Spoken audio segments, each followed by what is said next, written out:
unvaccinated. Well, the proposal was documented on page 194 of the CDC September meeting packet, but until now, we'd never heard the plan on tape. Well, meet a little-known figure, CDC Dr. David Bergland. There has been interest expressed in being able to track people who are not immunized or who are only partially immunized. And at the current time, there can be considered to be a significant modifiable risk factor for morbidity and for mortality. And it can be of interest for clinical reasons as well as being of value for public health reasons to be able to track this. NCHS is therefore proposing creation of codes related to people being unvaccinated for COVID-19 and for being partially vaccinated for COVID-19. No sound. Not just a tracking of the We unvaccinated. hear it. Ridiculous. If you Maybe thought it's getting one or even I two had it on shots was mute. going to shield you from being surveilled Try or it tracked, back medical now. big brother looking over your shoulder, you were wrong. Because after the presentation, Dr. David Bergland opened the floor to questions and comments. He was asked if those who had previously had COVID and therefore are rejecting the vaccine, whether they could avoid the unvaccinated code they were assigned. Listen to his response. At this point, it has been recommended that even if someone has a history of COVID-19, that it may be beneficial for them to get the vaccine. So at this point in time, I would not disallow use of these codes, even if someone had that history. We could use these codes together with the history of code. If someone wished to be unvaccinated, that would usually not be recommended still.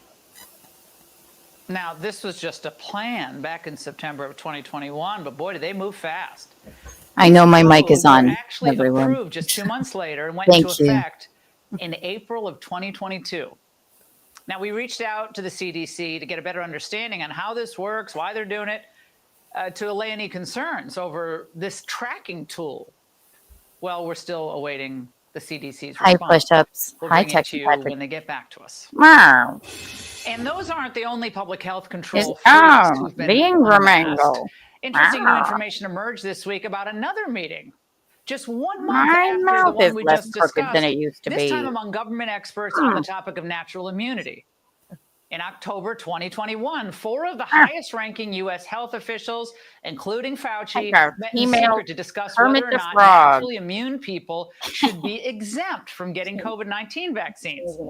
While some of these outside experts argued that natural immunity does confer robust and durable protection against COVID, Fauci and the other U.S. officials continue to downplay that protection, claiming that it is inferior to the vaccine-bestowed immunity. Joining me now, Dr. Jay Bhattacharya, professor of medicine at Stanford.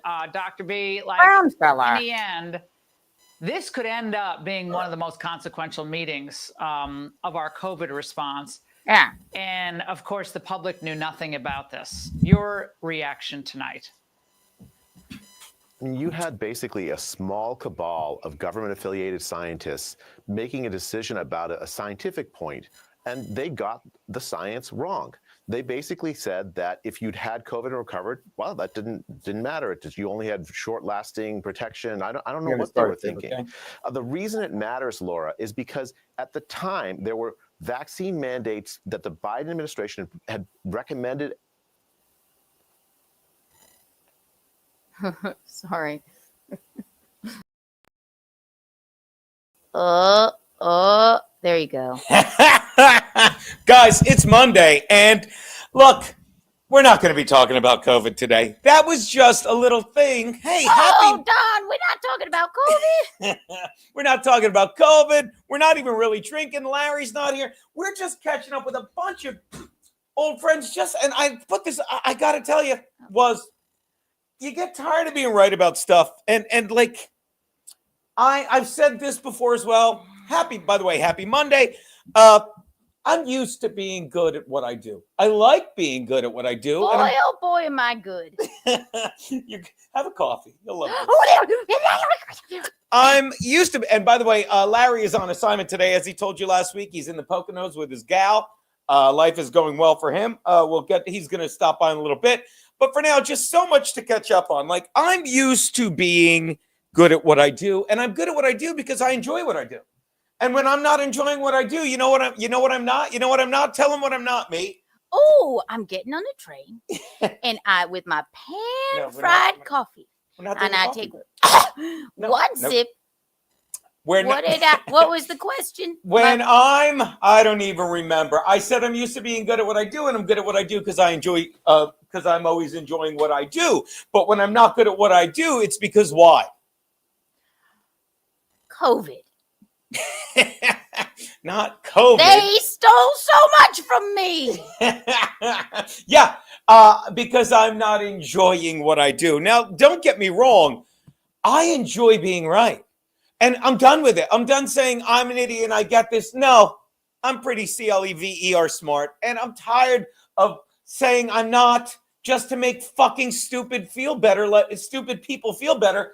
Like, and I'm sorry, I'm glad Larry's not here today. The universe provides so I can point out that I was right about everything.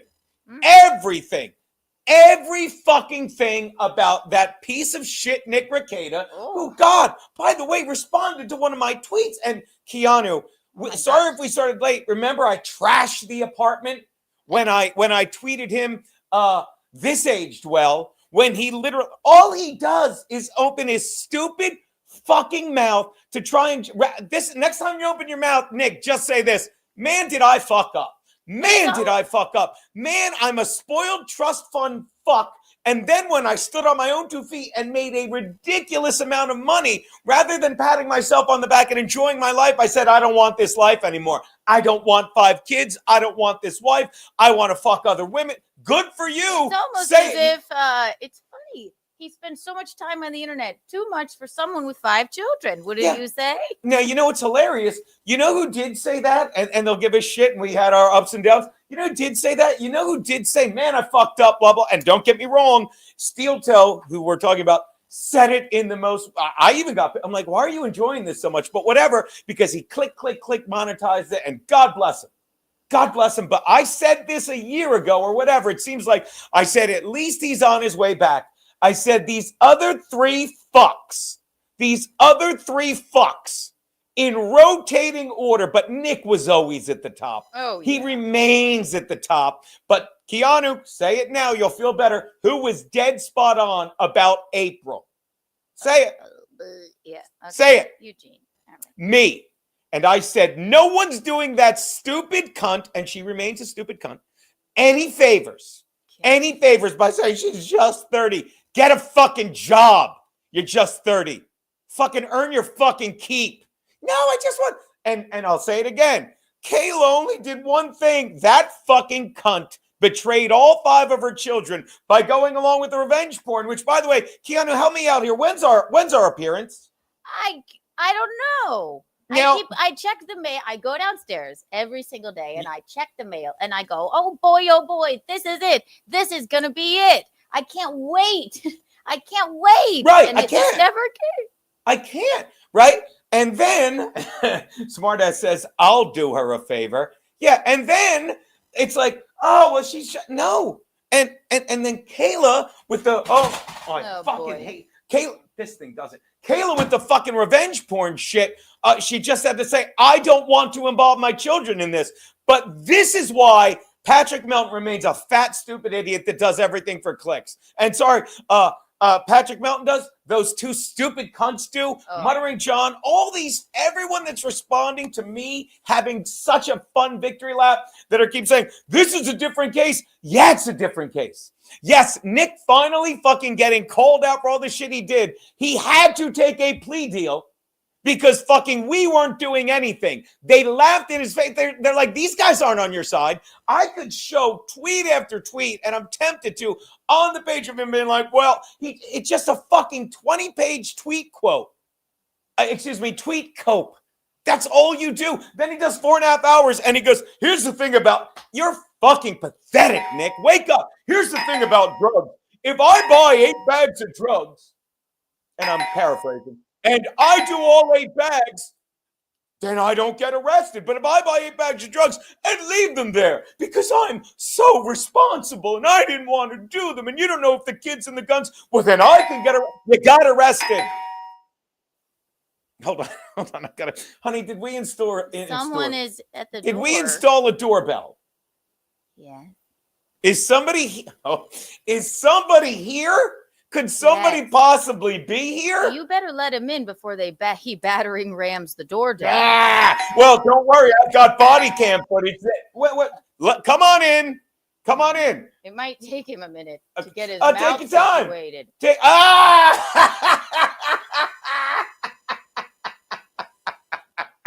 Make your mouth a little. That's as big as that's as big as your mouth is going to be for the bit. No. There. Now, Nick, I gotta admit, like you're almost as smart as me. What you don't understand. Here we go. Talk to me, Nick. Is that drug? Do you and Stevie Lou buy lipstick from the same people? It's Kylie Jenner. Go on, Nick.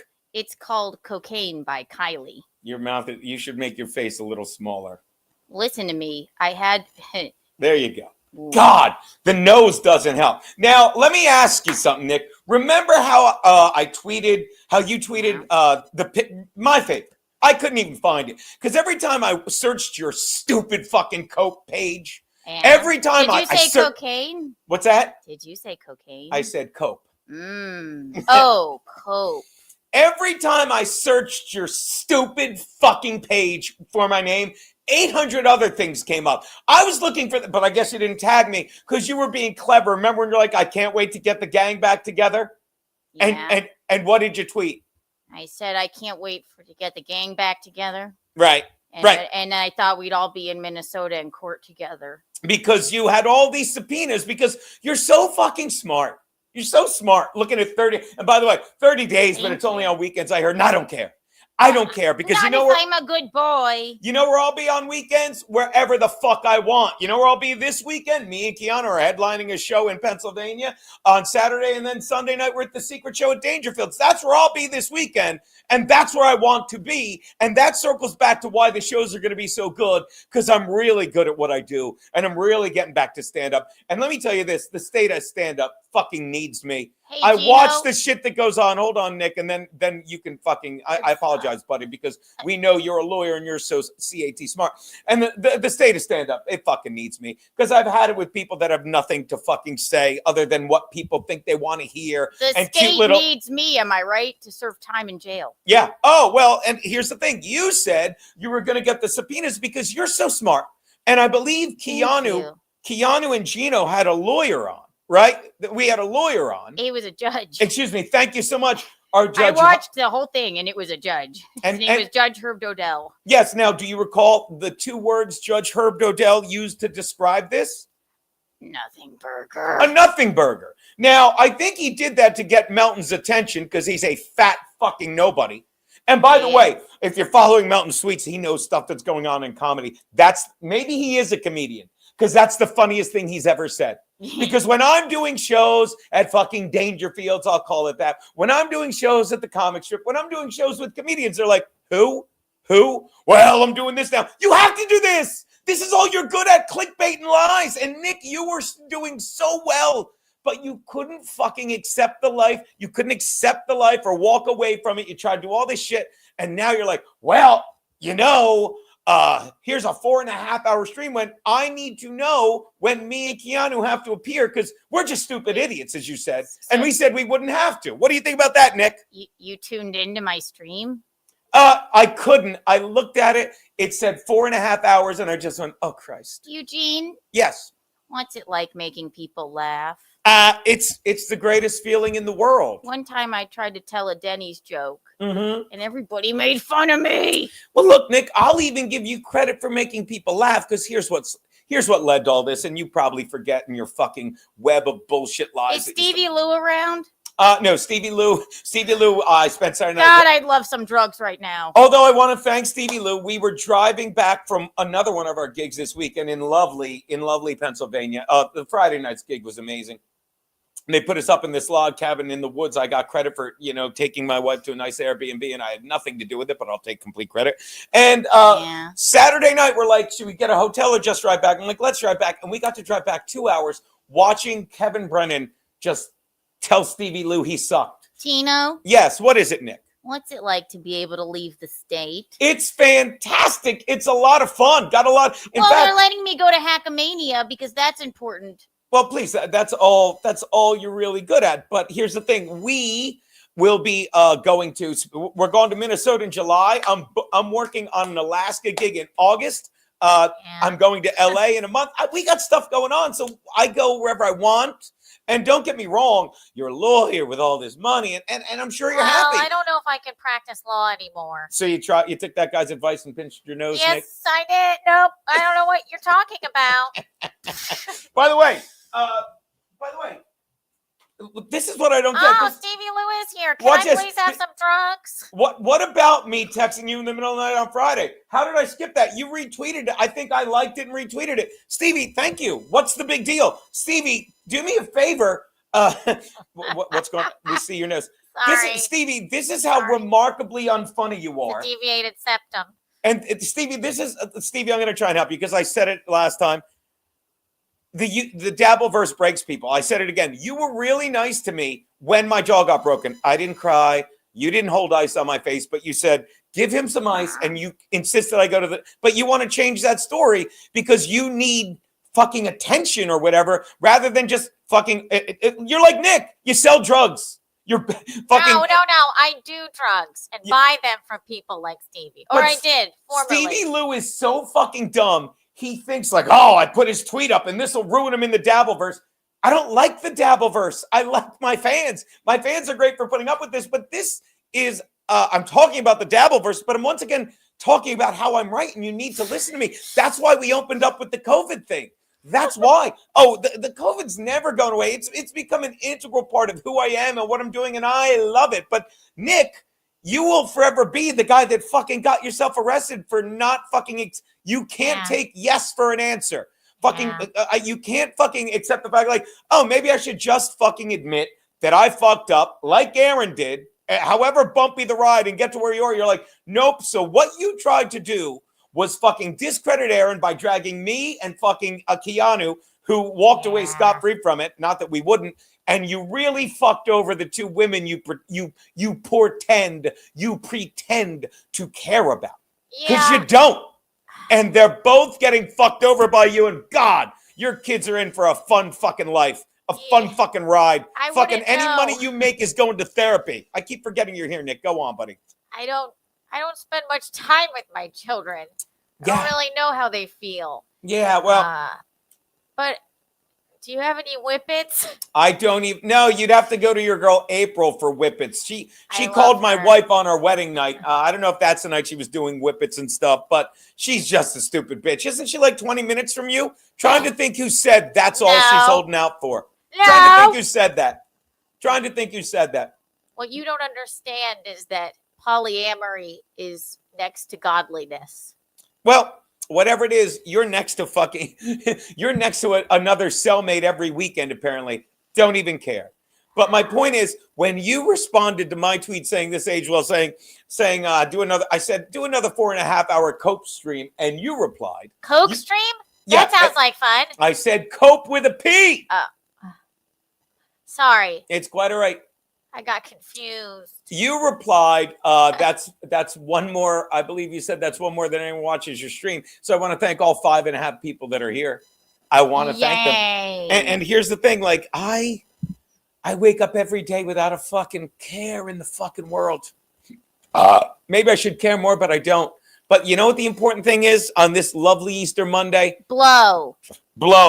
That's right. Blow the blow April did off your dick. The way your wife posed knowingly, the way your wife posed knowingly for Aaron, and you tried to make it like it was some stolen picture. Like that's the other thing. It's like, yeah, here's a picture because it's something we all did, and you're like, no, you lied. Nick, I'm worried about you because when you get so used to lying to yourself, you don't know what the truth is anymore. What's the truth, Nick? I love drugs and ignoring my kids. Yeah. Now, was that so hard? This felt good. Yeah. Was that so hard? I'm trying to stay sober though, and I think 5 years is too long to stay sober. Oh, that was another great thing in the cope thing. It's like, well, that's a lot. Well, you fucked it up, dude. By the way, I can drink whenever I want. Not drinking today. Probably taking a break from drinking because just want to lose. Dude, 177. I can't be 177 in this flabby. I can't. Can't do it. 103 pounds. Yeah, I mean, we can't all be as scrawny as you. But yeah, it is fucking fantastic. Just knowing it. And again, it's like, that's how stupid people in the Dabbleverse are. Like, they live for lies and clicks and all this shit. Those two old ladies like me more than my own children. Yeah, they're pathetic. They stuck up for me. They love me. It's just fucking pathetic and laughable how everything fucking is just revolved around clicks and super chats. I'll say it again. Say what we want about Kevin Brennan. He's a piece of shit. He acts like a piece of shit, but he's always been a piece of shit. Quite authentic. Always been a piece of shit. Always been an angry piece of shit. Everyone else is like, well, I'll act like an angry piece of shit, and all it makes you is a disingenuous piece of shit, as opposed to our friend Kevin Brennan, who's a genuine piece of shit. You, Nick, are just fucking periphery. Nick, talk to them. I got to get the door. Hello, my baby. God, boy, oh boy, I miss drugs. I am trying to be more realistic, though. I just hate Aaron. I hate Aaron, and I can't stand his stupid face. And the fact that I like to tell people that he ate my jizz. It's my jizz. He swallowed it. Isn't that funny? Did I make you laugh? He's like, I'd like to see Bob Fan and Patrice would like. Here you go. Hey, tell you what? Just snort the coffee with your nose. That's why I have a deviated septum. That hurt. That hurt me. Not as easy as it looks. Not as easy as Bob it Fan and fucking Patrice looks. sent lunch. I forgot to tell you that. What's that? That Bob Fan of Patrice sent lunch, even though Larry's not here. Oh shit! It's at the door. Talk to them, baby. I wasn't sure if it was Amazon or not. It's so interesting to have Nick here. Very wild. Very wild. Very exciting, rebel-rousing show. We have more guests. Plenty of them. Oh, while he's getting the door, Bob Fan of Patrice, thank you for the bing, bing, bing, bing, bing, bing, bing, bing. Watch this. It's a Rumble Rant time. Bob Fan Patrice, I'd like to thank you for the $1 Rumble Rant. I'd like to see that big mouth have a drink. He can't. He's got an alcohol bracelet. Put it on. No, baby. It is a 7th Street Burger Monday. Want some, Nick? No, I'm not really hungry. I have an eating disorder from the drugs. My God. Thank you. I tipped the guy cash on me finally. Jesus Christ. So You tired of fucking living on credit cards. Italian liar. So as I was saying, Nick, I was reading some of your tweets and they were just gangbusters hysterical. I mean, the cope is real with you, dude. I literally, I was talking. Coke? No, I said cope. Fuck. I said cope, Nick. Stupid. And by the way, I love, all I did all weekend, Nick, was just put up the picture. Geno was right about everything. And I was. And all the people that kept saying, it's a different case. The whole reason, Nick, and maybe I'm wrong, because I'm like you guys, I don't pay attention to because I have a life. We do too. We have jobs so we can give money to people to shit on other people. What is wrong with you guys? Gene? Yes, baby. What's jail like? What's that? What's jail like? Is that because I got married? I'm kidding. What's it like to make people laugh? That was funny. Oh my God. No, this is, watch this. Come on, Kipper Graham. Come on. Oh, yeah, that's right. Yeah, okay. So, honest to God, What Kipper you Graham. don't understand is that you're just jealous of me. Okay, Nick, you got to tell you, this is a fan of yours, obviously, Kipper Graham. What am I jealous of, Nick? What are me and Keanu jealous of? Because the Lord loves me. Am I jealous that you live in Minnesota? Kind of. And we live in New York City? Probably not. But I have 2 wives. Mm-hmm. Am I jealous that you're married to 2 women that would lie and betray children for you? Am I jealous of that? Because say what you want about me and Keanu. Keanu, have I ever, just yell from in there, I'm talking to my friend Nick. Have I ever asked you to lie for me? No, I can't say you have. Have I ever told you to, have I ever laid a hand on you?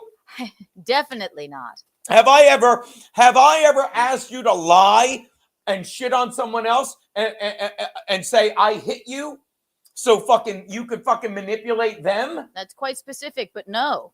Yeah, that's what April did. And by the way, I'll say it again. Another thing I was right about.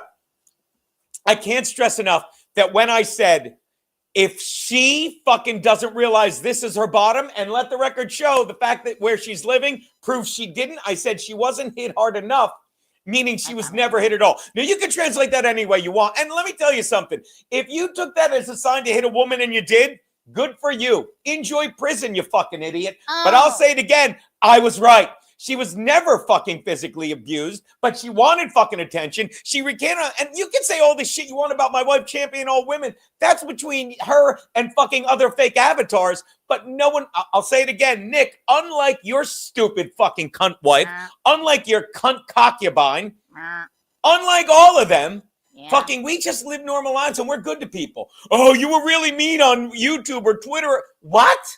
You really didn't stick up for April? Fuck April. April's a cunt. And I love that she's fucking wallowing in her bad decisions. My wife isn't here, so I can say this because she'll fucking think she's helping her by defending her. But she's a stupid cunt who I'm enjoying every moment of her decline. I only wish she was as stupid as you, Nick, and she fucking documented it all on fucking video for us. But I'll have to take joy in the fact that when I tried to help her, YouTube was like, he read her tweets. Her text, you're goddamn right I did. Or was I reading yours, Nick? Was I reading yours, buddy? I texted Keanu and said, we're not strung out. God. So that should be enough. But we were. And Jesus. By the way, look at this Kipogram. Again, April is not my friend. I thought she was, but as my mother once said, not everyone's your friend, Eugene. Okay? And when someone just repeatedly, when someone lies, manipulates, takes money out of my pocket, which I'm getting back in spades. Is he calling me her nose problem? Yeah, I don't even know. I don't even know. But it's like, and by the way, Kipogram, what do you do? This is what you like. Like I can't. I love that guy. I can't ever imagine being like, I'll fix it. You're just. This is what the Dabbleverse. Oh, hi.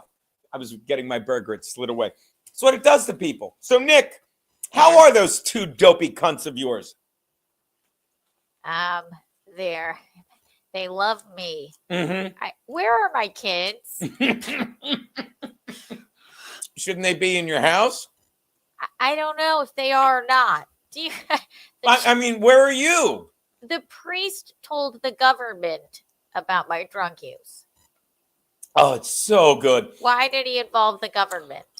Oh, and by the way, that's another thing I'll never get tired of. I'll never get tired of, and by that I mean how much I hate it. I'll never get tired of how all you faggots on YouTube talk in vagaries. No, Nick. Aaron ain't come. I didn't. But don't you love how this is the other thing about Dabbleverse, and I think y'all learned it from Chad when he fucking robbed people of their credit cards. Like, I can't, and it's all blah, blah, blah. And you with the coke, well, there's certain people. Coke? Just say the people. I can't. Stop. This is why you belong on YouTube, Nick. This is why you deserve all the money that me and Keanu are so jealous of. Geno? Yeah, buddy. Do you ever get a heat rash when you have sex? I'm asking for a friend. You would think I would because I go so quickly, Nick, but no. Thank you very much. Thanks for getting that, buddy. It's a good bet. Sometimes I get heat rash. I could see that, buddy. I could see you getting heat rash. And it hurts. Yeah, I could see that. So that's why I live in Minnesota, for the cold temperatures of the atmosphere. I just find it hysterical. Something is hysterical? What's that like? Again, I'll give you props, Nick. Can you teach me how to tell a joke? Look, I will give you credit, Nick. The whole thing that may have led to all these shenanigans and hijinks and bullshit was God. Was what? God. God's great. Jesus loves Nope. me. This I know. I For think what the Bible tells me. I so. think what may have led to all this fun was when you filled in for Chrissy after her father was murdered. Oh yeah. No good deed goes unpunished. Oh, And then you hit it off, and then the swapping began. But Yeah. you did it, buddy. You did Yeah. it. And again, now You're just a loser. You're just a loser, lame-o loser. I'm just a loser. So I just wanted to take a nice little victory lap. It's nice of you to come by. Why didn't you listen to me? I mean, why didn't I mean April didn't listen. Kayla fucking tried to drag us into your shit. And when all is said and done, me and Keanu are going to Minnesota whenever we want, and anywhere else whenever we want. And you're sitting there 5 years, and you can't have a drink. You know, I'm gonna have a shot. Do you mind if I have a shot? I don't mind at all. You don't I mind love that to see it. What's that? I love to see it. Whoever told me to plug my nose. Not like Thank you, left, Enzo. but I'm just gonna take a delicious swig.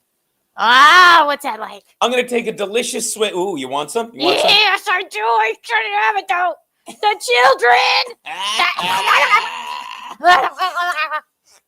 Look, Nick. Here's to you, buddy. Here's to you, buddy. Here's to you and all your followers. God, isn't it great being popular? You fucking criminal. You fucking criminal. You fucking child neglecting, fucking narcissistic. That's a narcissist. Piece of shit. Here's to you, Nick. You want some, Nick? Do you need any empty bullet casings from the floor of my bedroom? Nick, it is so good. It is so good. I don't even like that stuff anymore. It is so good. Well, good, because I'm telling you, it tastes better than ever. Tastes better than ever, Can I Nick. tell you a secret? What's that? Sure, Nick. I'd love to hear a secret. I miss my boyfriend, Darren.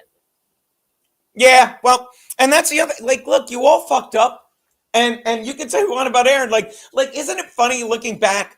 I would just love. Something's funny. How can I tell a joke?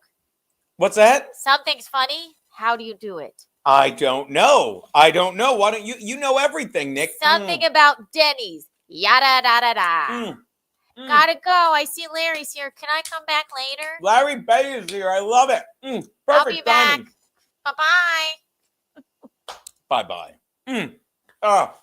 There was a mouth there. That was crazy. What happened? That was Keanu. You missed it. Where were you?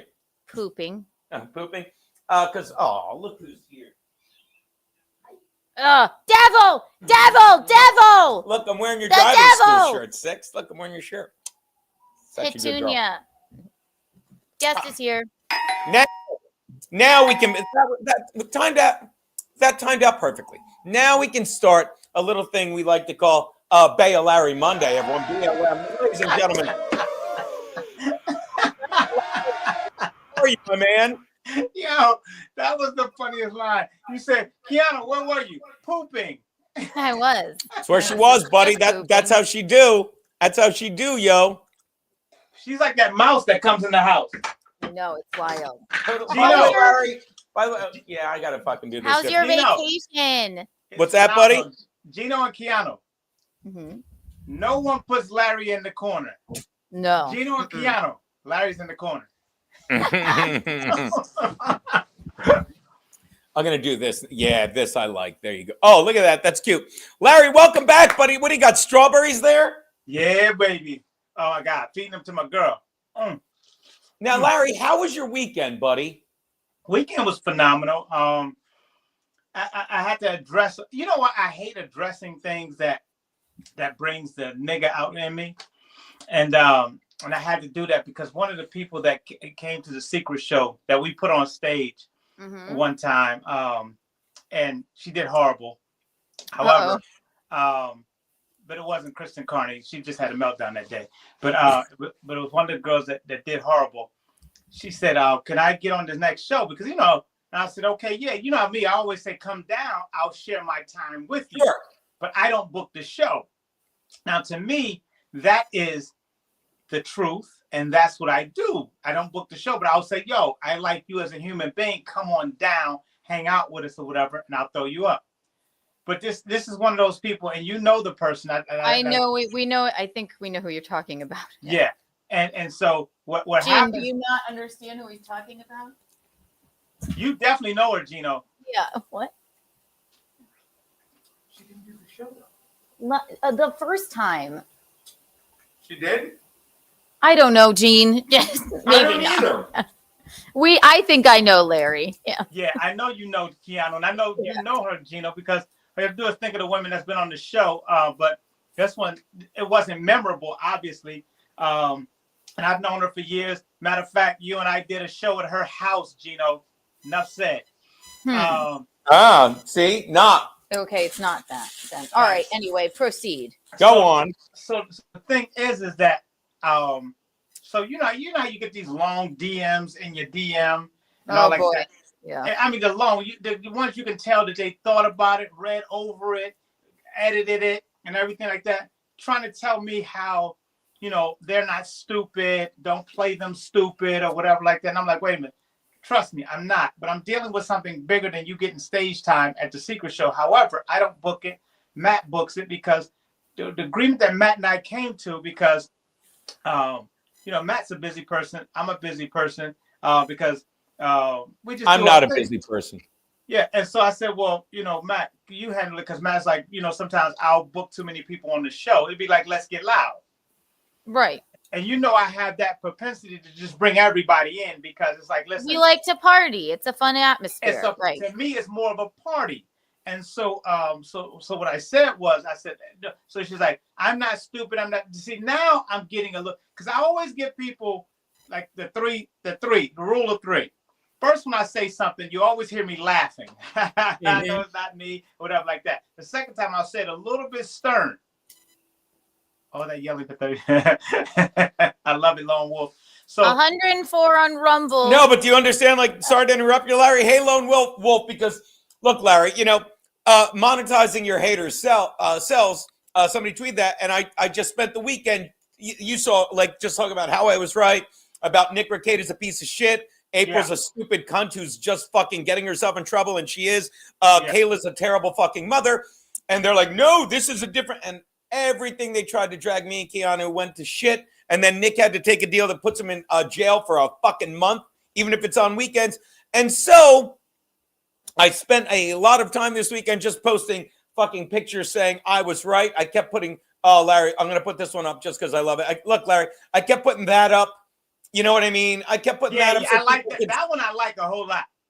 Yeah, that was, I meant to take it down. So I kept putting that shit up. And now, like, instead of getting like 10 or 11 people, we have 3 times as many on fucking the YouTube. And don't get me wrong, they're all haters, and they want to cope and be like, look, Larry, we say it all the time. We're good people. Like, you know, like I try and be a better Christian. Like I'm praying the rosary now. I'm on day 5. The day after the Pope dies, very suspect. I prayed we'd get rid of the Pope that killed the. I'm kidding. Larry can't kill the Pope. And if only you would have done it before the Pope died, because the rule is you have to start that before the Pope dies. Well, oh yeah, exactly. That so right. You basically, with all due respect to religion, to God, and not organized religion, I'm doing it before you die. I'm doing this fucking. You're in my fucking rosary. The Pope never came up, Larry. Thank you. I'm sorry. You're in my fucking rosary, not the fucking Pope. Before that, let's I'm very interested in what Larry was saying about. Oh, please go on. Yes, okay. Yeah, before we lose our train of thought. I just had to shout out the hater that thank you for pointing out we have 3 times as many pieces of shit from the Dabbleverse here. Back to Larry. I'm gonna have a French fry. Oh my God! Did Joey Dago send you food? Yes, we'll save Not it for Joey you Dago, Bob Fan and Patrice. I mean, No. Big Bob Fan of Patrice. Sorry about that, Big Bob Fan of Patrice. I got grapes and a burger for me now, buddy. Listen. Oh, nice. All right. So one of the 3 healthiest berries: strawberry, raspberry, blackberry, or blueberries. So, go on. I'm sorry. You're in there, and so I said to her, I said, you know, I said, how about this? We're in our late 50s. Why don't you call me, and then we can talk without, you know, having to chat or whatever like that? Because I want to let you know, no, there's no slight to you. You can always come down. She said, but you always tell me to come down. And then the one time she came down, remember the show went long. I didn't even get to do no minutes on the show. Right. So she came down. She said, "What? And what was all that about?" But see, while they're in your presence, while they're in the club, in your face, They say nothing. I said, you see what's going on? She said, oh no, I understand. Oh, I remember who it is now. I remember. Okay. Okay. Yeah. Are you harassing? No, it's the. I can't. I don't even remember her. Yeah. Who? Oh God, Yeah, that tells me nothing. Okay. What do you want me to say? No, yeah, I don't know. It's bugging me. Anyway. But wait a minute, Geno, you know this person. Yeah. Larry, text me her name right now. We did a show at her house. Geno, how many shows have you and I done at a person's house? Oh my God, never mind. Okay. I know. Yes. You don't. I know. Right. I just couldn't remember. I Don't- couldn't no, remember. Hold on. I'm going to have to talk to my wife. Don't say, I know. When I walked over 3 times, like, and then I tell you her name, you're like, I know. You don't. Well, no, She's going with it. She's going with the bit. So the thing, But yeah, go on. No, you, bitch. I did know. I just couldn't recall her name. Yeah, but then I have to get up 3 times. You're like, I know. I said it's this chick with this that looks like this, and you said fuck you. Yeah. Anyway. By the way, Lone Wolf. Go ahead, Larry. By the way, Lone Wolf, you're very go. much wrong. Keanu feels so bad for that dumb cunt April that she's nice to her. And I care about her very much in terms of I love calling her a dumb cunt. Because the more I call her a dumb cunt, the more I'm right. Poor people. And see, okay. So, okay, Geno. We love let's him. get back to what we was talking about. Please. So, now I know what we're talking about. Go on. The reason I say that is like it's the same thing with Lone Wolf. I don't know the person or whatever like that. But see, they're bold on the internet. They'll never come in your face to a club where you're performing at and say whatever they need to say to you personally. They'll never do that. They love doing this or keyboard doing warriors. This. Oh yeah. Yeah, they love doing this. And that gives them, because I'm telling you, these are the kids. Trust me. When you were used to not being popular and used to being down here in life, this is how you act now that the internet is here. You act like this. You're not used to. That's what they do. Yeah, you're not used to. Geno, just don't even. No, I love it. I want to hear Larry's goddamn story. We gotta hear the story. No, I didn't say a word. I know. You Hey, hold on while I check whose fucking show it is again. Okay. God damn it. Whose show is it? Whose show is it? It's my show. That's right. Now talk to your wife and tell her, like, because sometimes as much credit as you give her, sometimes she wants to tell you exactly what to do and not trust you. I'll talk But to you. the same woman that said, oh, poor April, she really knows. Just trust me when I put up this faggot Lone Wolf, this fucking cocksucker who doesn't have the balls to call Larry a nigger. He calls him Blackie because he's a fucking cunt. Whoa. I tell you what. Whoa. If Lone Wolf wants to meet me at a club, I'll be at Rodney's Sunday. We'd love to. Then we'll see Lone Wolf. Me and my wife will be there too. I don't have anything to say to you on here because I don't know who you are. But I guarantee you, this is what I guarantee you. I guarantee you, I will hurt you if you come to the club. No, let me explain, and hopefully Keanu will let me do this. Let me explain. He knows exactly who he is. He's Lone Wolf, a fake purple avatar, and Kippogram has his back. Because look, Lone Wolf making Geno feel. What do you mean? I do. I feel bad for him and Kippogram or Kloppogram. I feel bad that this is what you do. And then, like I've said this before, I feel bad for myself that I can't wrap my brain around a life like that. Like there's a reason you guys can come here and call me whatever and call Larry Blackie because you're a fucking cunt coward. There's a reason you'd be like, oh, Keanu's, because we live our lives and we're entertainers and we do this. And you're just a guy who fucking needs an escape on the YouTube. So anyway, back to you, Lawrence. Ask him when was the last time he got some pussy. I guarantee you it wasn't this month. I guarantee you that. You stupid virgin. That's why he's a lone wolf. I guarantee. You can always tell the guys who don't get pussy. You can always tell. And that's fine. But now here's the deal. So this chick, like a lone wolf, does the same thing. It's like, so I said, well, listen, call me up. So I'm on the phone with her and I said, well, tell me, what do you think I went wrong in this conversation with you? I said, because I don't ever want you to feel like that. Right. I said, because you're always welcome to come down to the club and share my time. Because if I'm doing a half hour or 20 minutes, it's nothing for me to give somebody 12 or 8 minutes or whatever, if you can hold it. Right. Now, we know that this comedian right here, it's almost like having that relative of yours that you know is special, but you kind of like help them out. You know what I'm saying? Like, you know, they'll never make it in comedy. Yeah.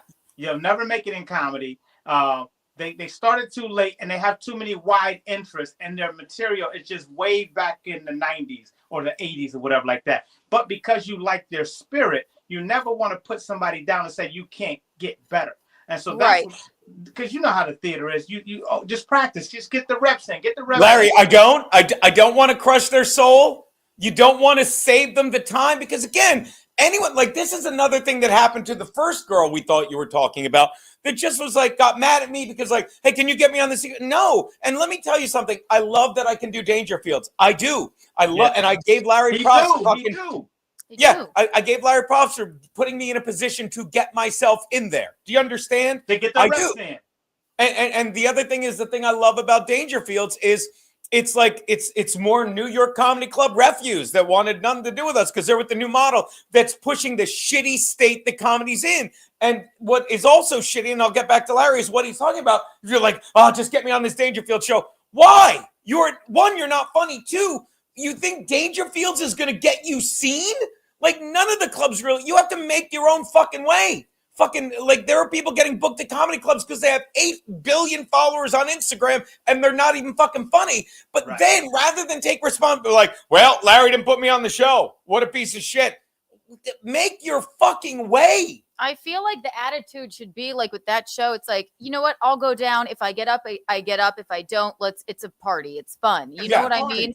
That should be the attitude. It's like, you shouldn't be like, well, how dare you? You didn't put me up. You know who it's like? You know what it's like, Larry? Yeah. It's like that fucking unfunny failure, Stevie Lou, who one time when I said he's not a comedian, like, because I never knew he did stand-up, he started posting 8-year-old clips of him at a bar.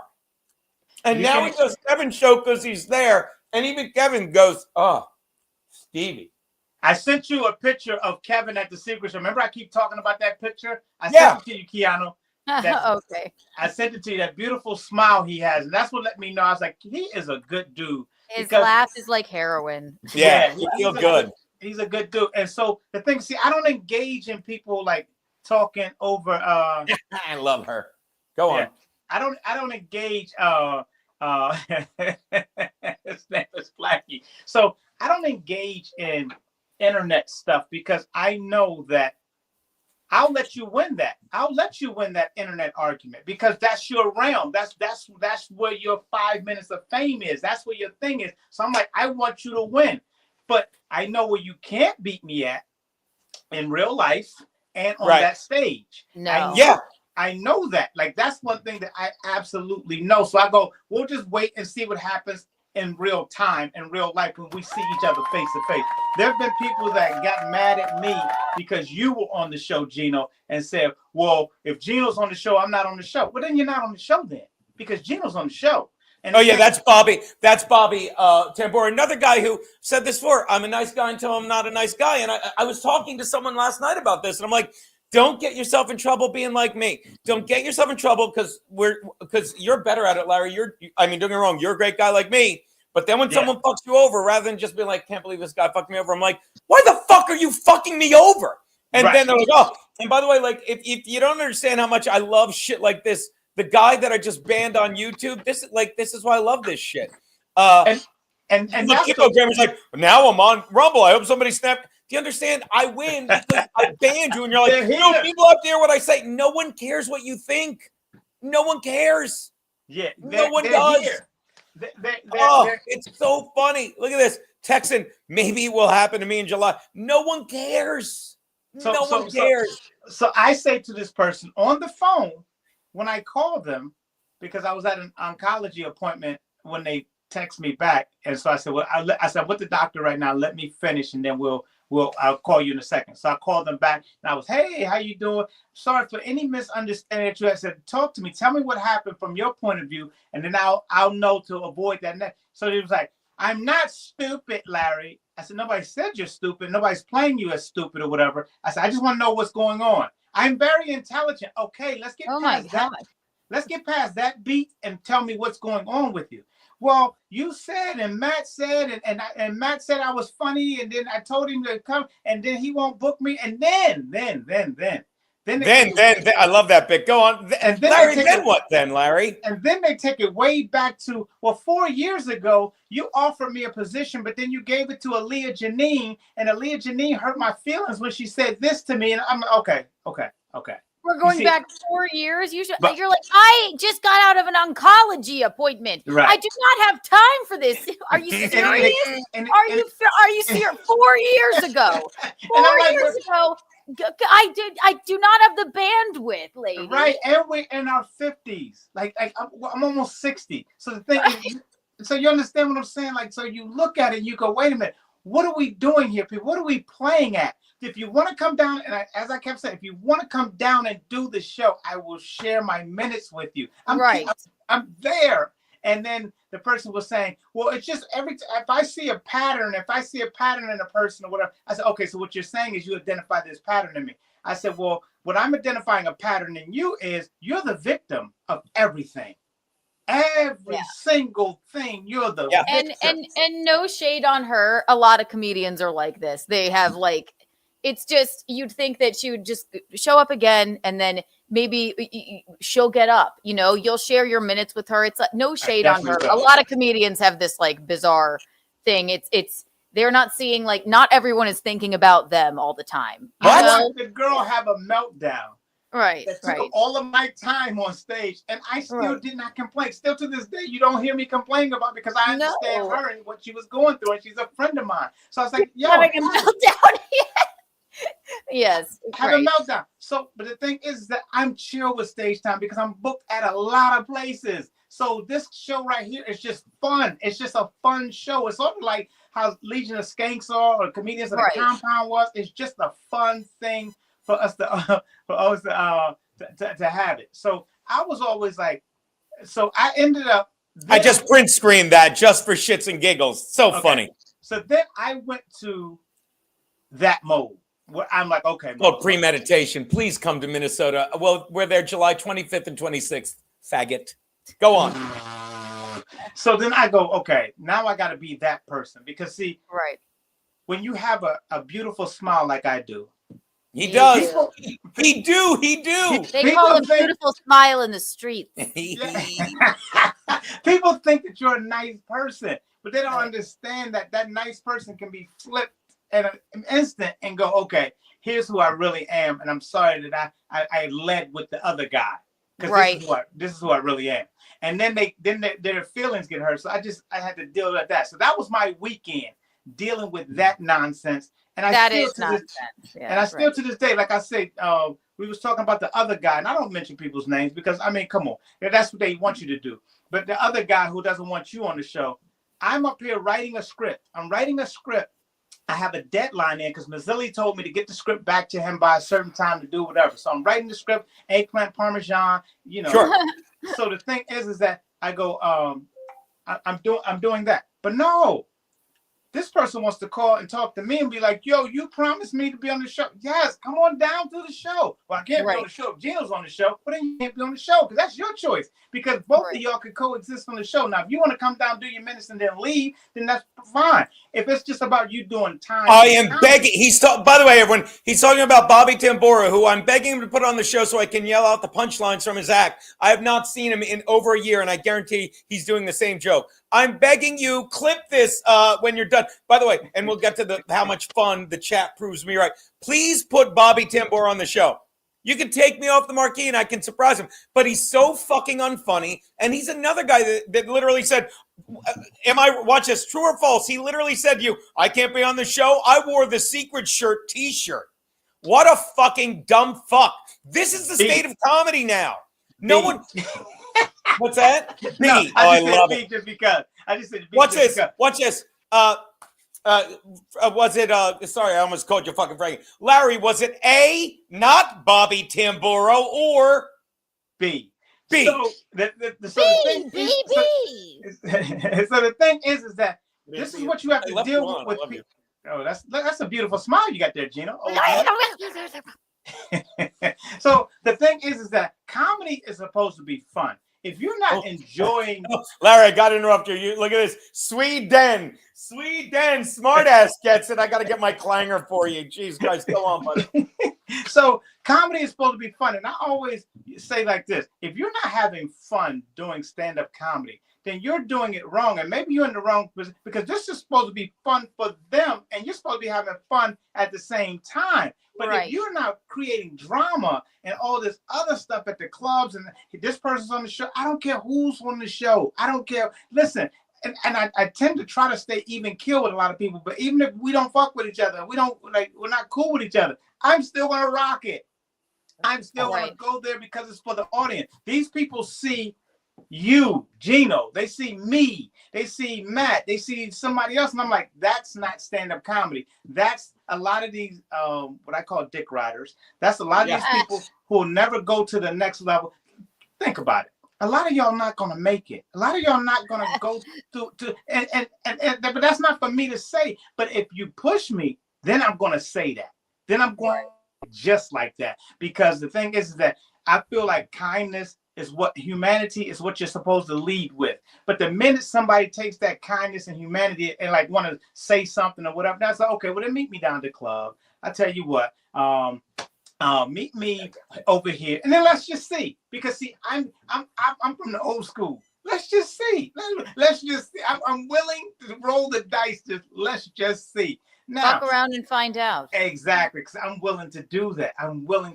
And I guarantee you that you'll find yourself picking yourself up off the floor, or they'll be calling the ambulance for you, because I'm not going to stop. But I've also said this, and this is a fact. I said it like when Aaron threw me against the wall in Friends. I'm like, the second you put your hands up, you've never been a comic. Pat Dixon was funny, but he stopped being a comic, and he went from comic to drug addict when he fucking walked into a bar and fucking sucker punched me in the jaw because he was so whacked out on Adderall. Thank you for supplying him, Stevie Lou, you fucking failure. Stevie Lou got divorced from his wife, and to quote fucking best line ever, if you don't know Stevie Lou, it's because you're human and you follow comedy, so he never came up.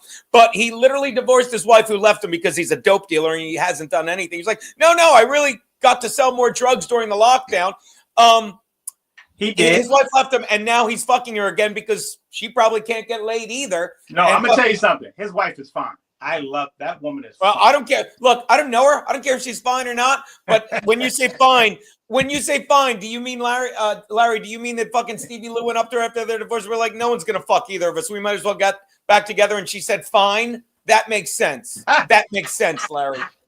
Oh, I was wondering why we did this. Oh, Jesus Christ. Now he's here. Are you happy, Larry? What is it, Stevie Lou? What is it? Sorry. Drugs for sale. Yeah, we've been over this. What are you talking shit about me for? I'm not. I'm talking. What did I say that was talking shit and not truth? One, do you sell drugs? Just answer this. Maybe. Okay. Did you, during the lockdown, did you just sell more drugs? And I know you work for some movie company, and you fucked around and found out. Not me. You fucked around with some guy with nunchucks and he broke your arm. But you want people to believe the guy just fucking randomly picked out fucking some white supremacist ginger fucking guy who has no sense of humor and talks like a moron? That's what you want me to believe? He didn't like my fentanyl, so he hit me with his nunchucks. You know, speaking of fentanyl. Yeah, gave him bad fentanyl, Larry. Gave him bad fentanyl. When I had to do the bone biopsy, that's what they gave me, the fentanyl. Oh, and really? The hospital gives you that. And I said, listen, I got a guy. I know a guy can get you a rate. Thank you, Larry. Thank you. It's called Louis Fenty Incorporated. You could sell it. I sell it all the time. Just as long as I get a cut, I should see something. Absolutely, Larry. I've got you hooked up.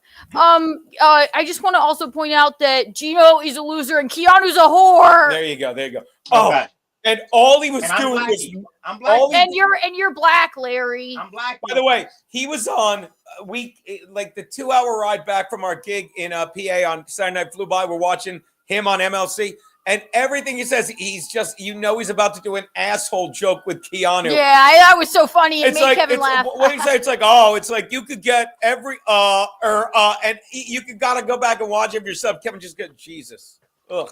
Sometimes I think I'm the asshole. Yeah, Stevie, look, it's not that you're not funny. It's just that you're not funny and you're trying to be. Oh. Plenty of people are really good and aren't funny. You're not funny and you think you are, so it really puts you in awkward situations. Kevin likes me, maybe a little less than Keanu, but he still likes me. Yeah, watch this, Stevie. Let's play a game. Larry, you go first. Larry, where are you this weekend? Okay, this weekend I'll be at the Secret Show. I'll come back to New York to do the Secret Show, and then I'll do Gotham, and then I'll slide over to the Stain. Okay, now watch this.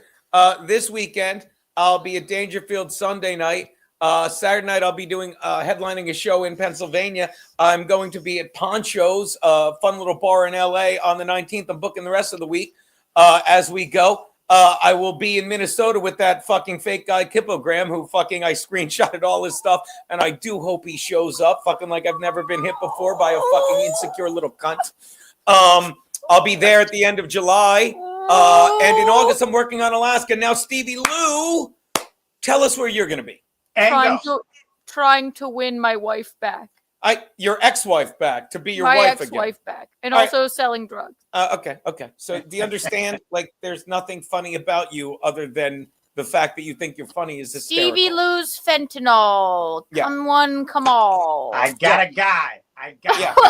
You're the guy.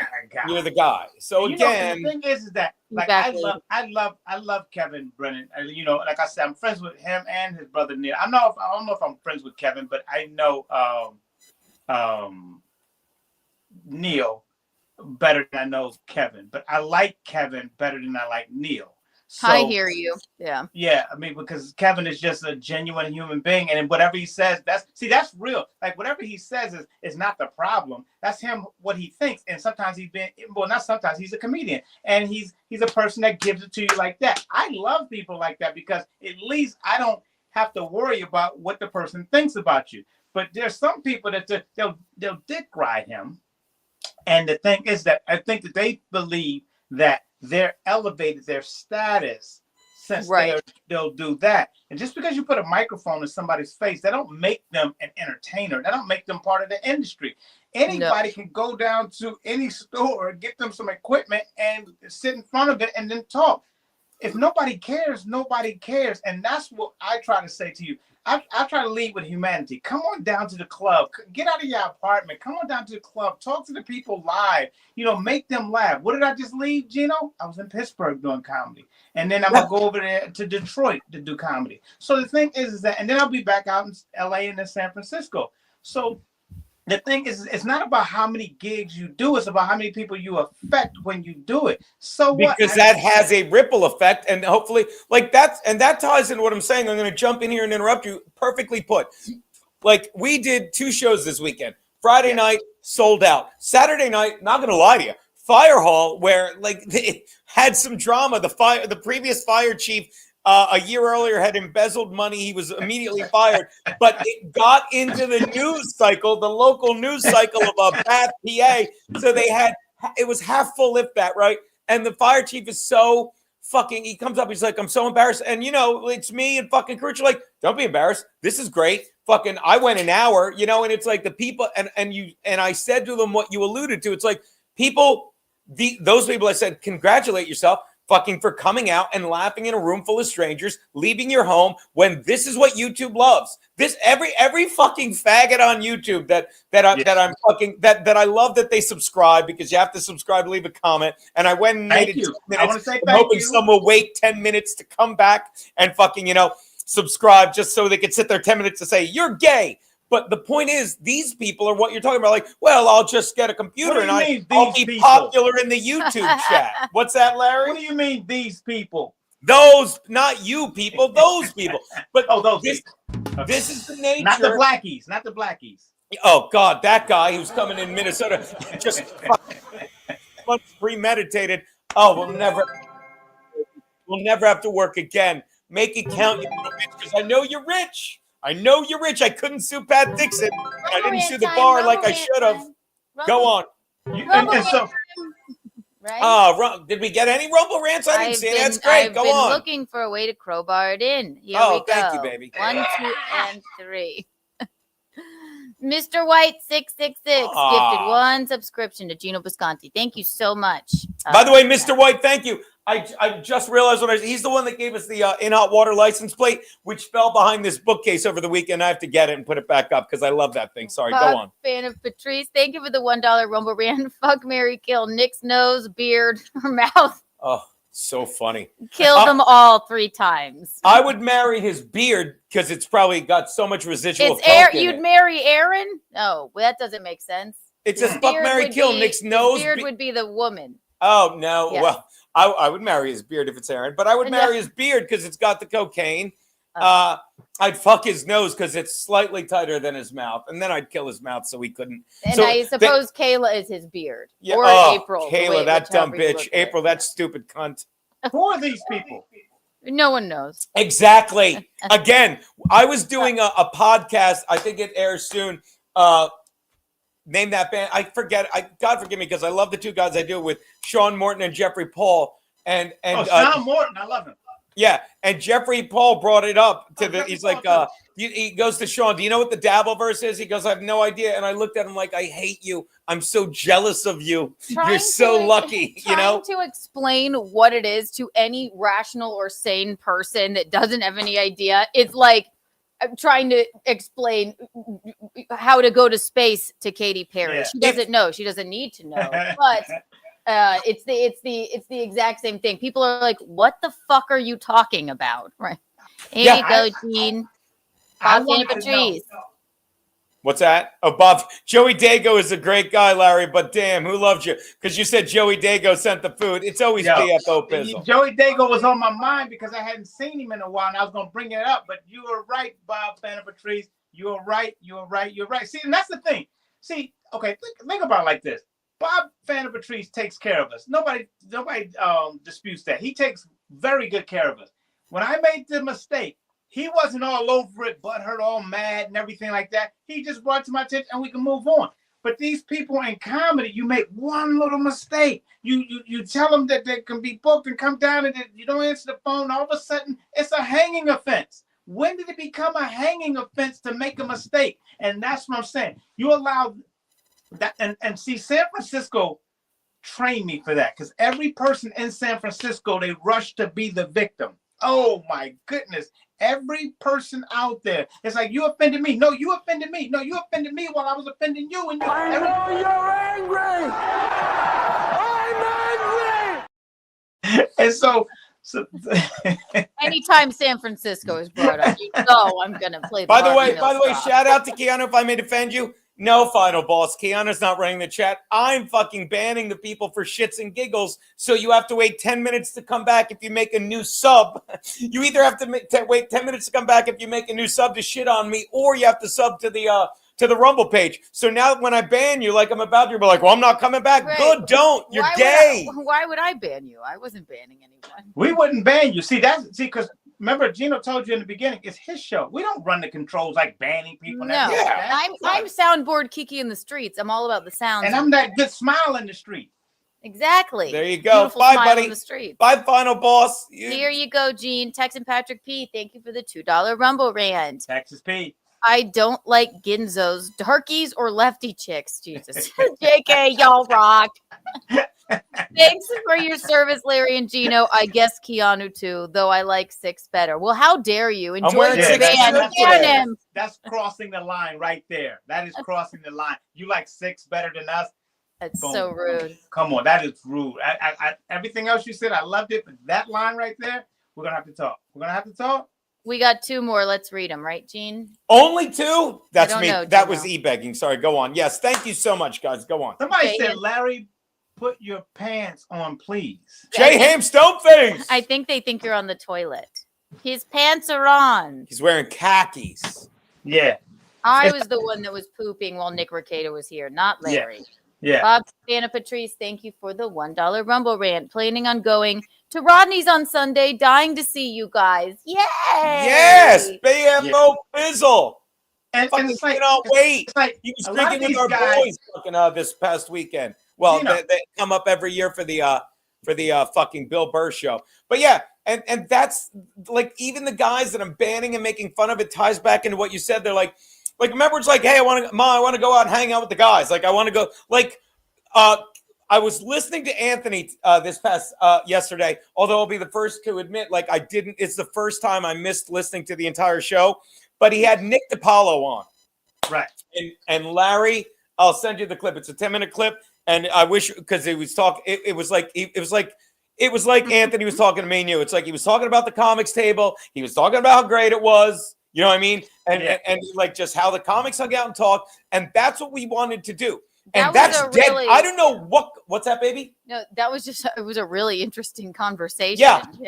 And I don't know what goes on at the cellar now, and I should stick my head in but COVID, that's another thing that in defense of these kids, it killed the hang. It killed the comedy hang. I mean, I try and hang out at Dangerfields, and that's kind of fun, but there's no real hang. The comic strip used to be a great hang. That used to be the best hang. I would say the comic strip was the best hang because it's the way it's set up. You got the outer room, the outer bar area, and then you got the room in the back. So you don't have to worry about being too loud. You don't have to worry about everything is right there. And then you got outside. And it just the way it was set up. And I was hanging at the comic strip since Lucian was there, And it was just always a great hang. Now, I would say my favorite hang is, of course, Gotham, my home club. But there used to be Greenwich Village Comedy Club. The Pair used to be a great hang. The Cellar always was a great hang. And even I stuck my head in there a couple of times, and it's still a decent hang. They got the great food and everything. But the stand to me is one of my favorite hangs now because the quality of comics that are there, heavy hitters, they're fun people. But the thing is that that's what comedy has always been. Like I've been doing this since 1996, 1995. And so we're talking about, and I'm not one of those type of people like, oh, this is my comedy anniversary. No. Because I look at what's the road to come. Like there's still stuff to do and everything in this game. So keep going forward. Don't be trying to tell everybody, oh, I'm 5 years sober and this is my 20th year in comedy. It's like, how many jokes have you told in that time frame that made people laugh? Don't just call yourself a comic. And I addressed this weekend too. Everybody is starting to tell me they're doing comedy now. Oh my goodness, great, Larry, I'm doing comedy. I got 5 minutes. I'm funny. They call me up on the phone. I don't even answer the phone because I know how. How many years we've been in this game with people who start comedy, then quit comedy, then start comedy. See, and then they go back and do what they do. Geno, you and I cannot go down to the hospital right now and be like, you know what? I'm scrubbing up in for surgery right now. Come on, let's go. Let's go. Oh my God. Just like the people they sent to space for no reason. Right. They called themselves astronauts. What was that? They went to space for 11 minutes. Katy Perry, Oprah's best friend, and a few other nobodies or whatever. And they went up there and then they called themselves astronauts. Yeah. Isn't that offensive to astronauts? And it's offensive to women. Like, not offensive to women. It's like they were trying to make the women look good. And then they didn't. They look like even bigger fucking fools. Anyway. Yeah, and I'm going to tell you what that was. That was just to try to show Elon Musk up. Because it was like, let's pick a side. And that's what people do. Dick riders do this. They're not talented. They're not going anywhere. But like, look at all the people that Howard Stern had up under him. And look at all the people that Anthony had up under him. And look at all the people that watched y'all show In Hot Water. And I would listen to them, how they would talk about you guys. And that was almost like this reverence for you guys or whatever like that. But that's cool. I'm not taking nothing away from that. Anthony should have reverence. You and Aaron have reverence because y'all was killing the game. Howard Stern has reverence because he killed the game. We all know that. However, then these people will start to come around. And then they would want to take pictures with y'all. And then they would get on y'all Twitter accounts. And then they would comment on y'all pictures. And then I think they thought they was a part of it. Yeah. You're not. With that, And that's exactly what I was thinking. It dates all the way back to, I can't remember. It was some dumb bitch that me and Aaron were making fun of on the old. I'm sorry, Angel. Why would you say that? Oh, there's a mouse. I just saw. I was hoping you would say that, Larry. But I can't. It was some dumb broad. And her name was like blah blah blah. But she was shitting on back when Bill Burr was normal.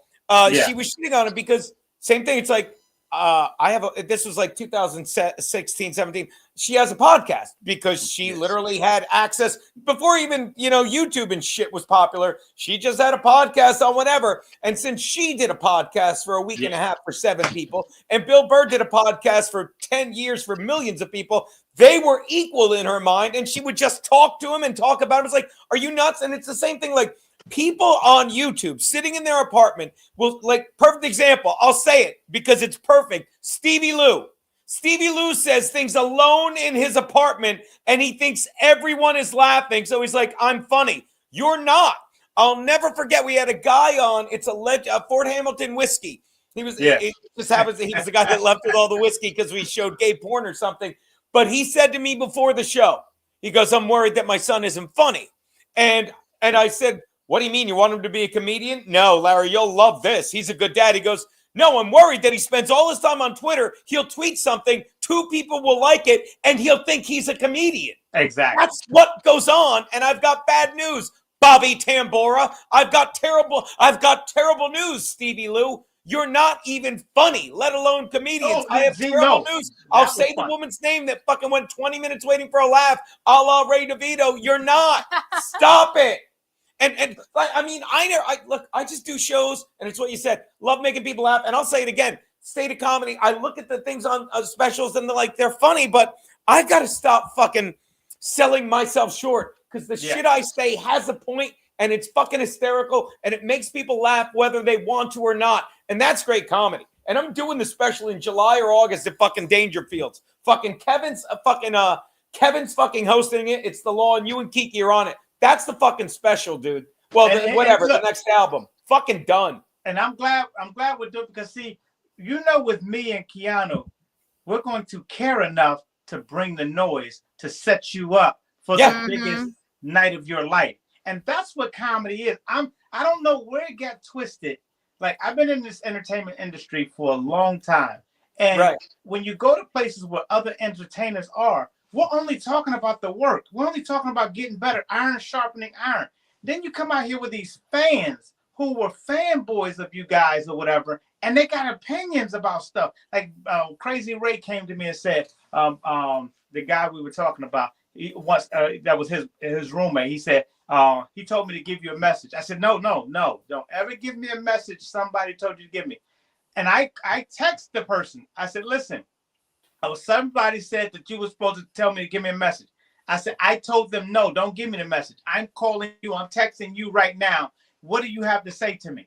Oh, no, Larry, we always been cool and I ain't done that. Okay. See, because that's where I know it's going to go. Whether you see me in person or whether you whatever, you're going to be like, oh, Larry, whatever, like that. Because if you don't, it's going to be some other shit. And it goes back to these people, right? If you see me or even on a screen with me, you can't help but be like real. It's the keyboard warrior. Same with texting. It's like, give me a message. A carrier pigeon's going to send me a message like on a written with a feather pen.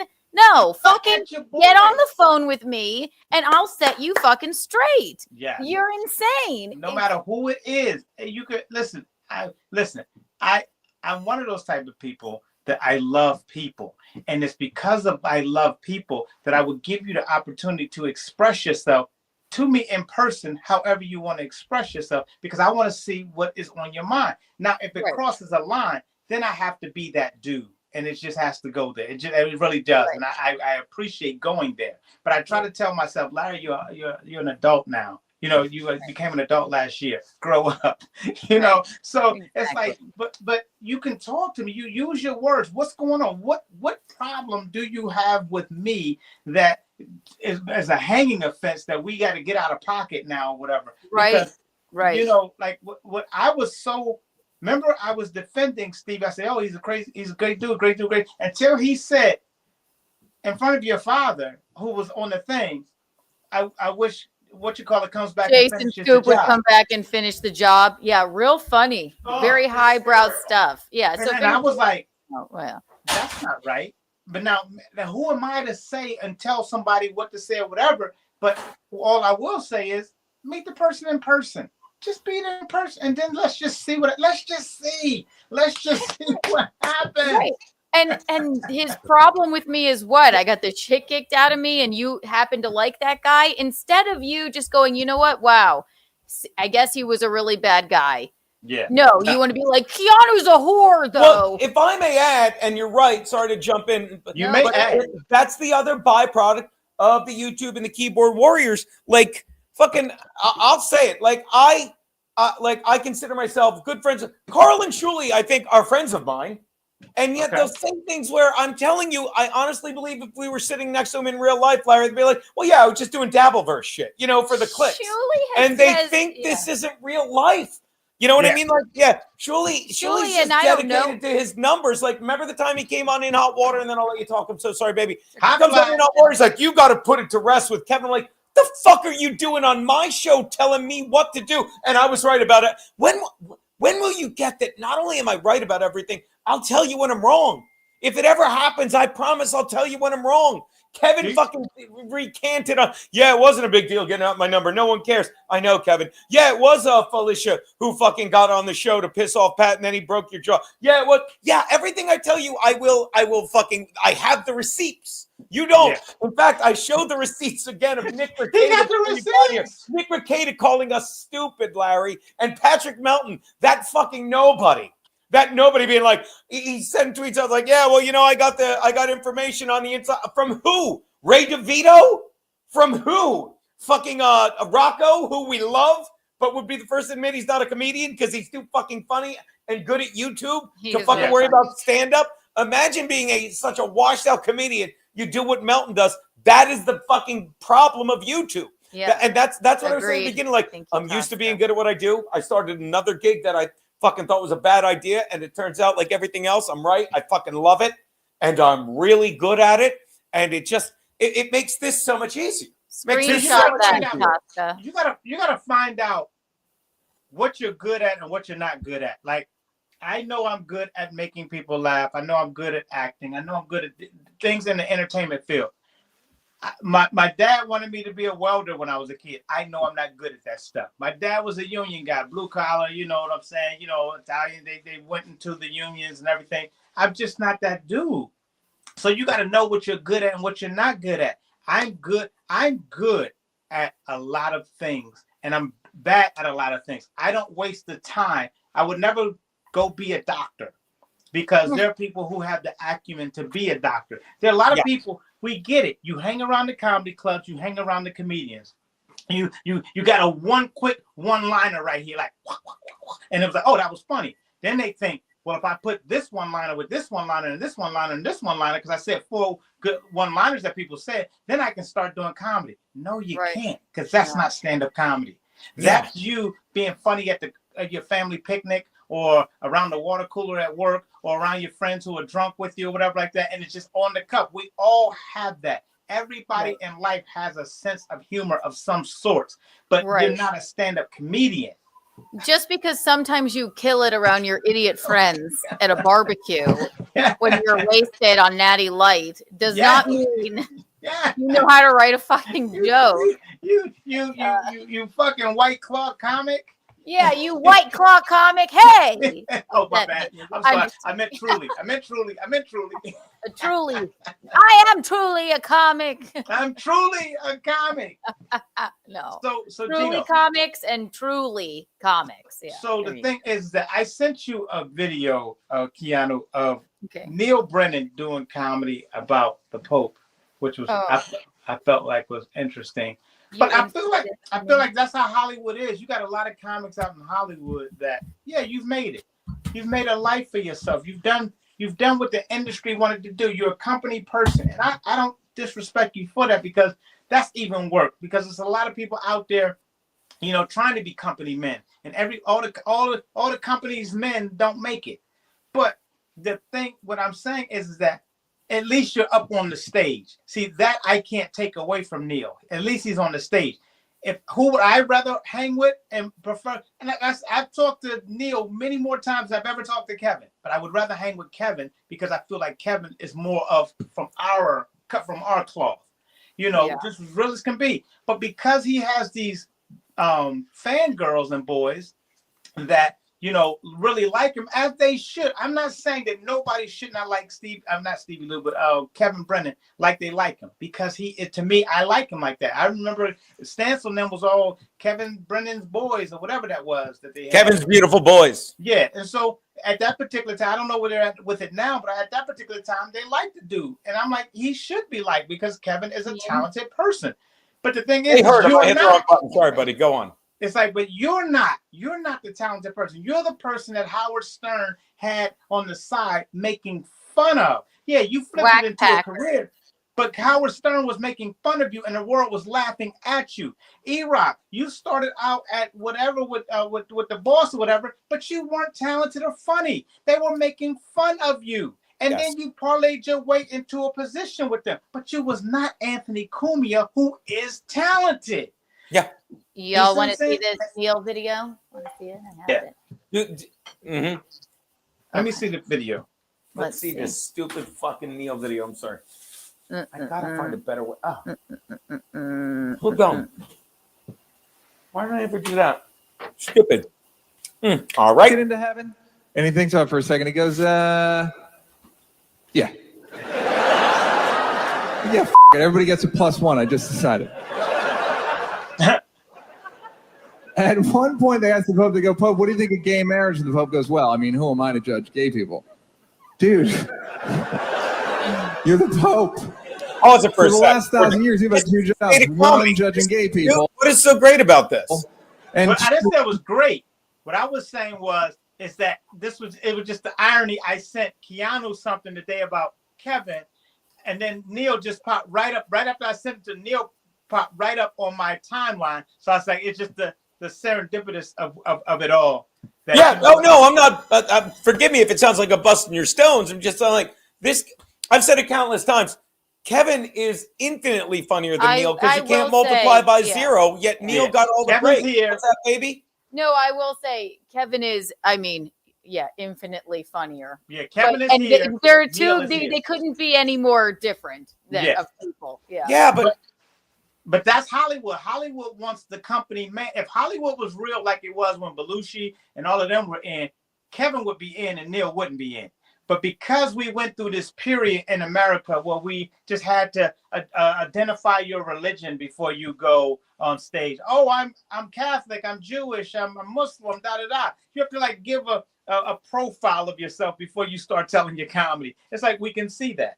Just tell the comedy. But comedy went through this thing of where you have to identify your avatar or whatever. Hey, I am so and so.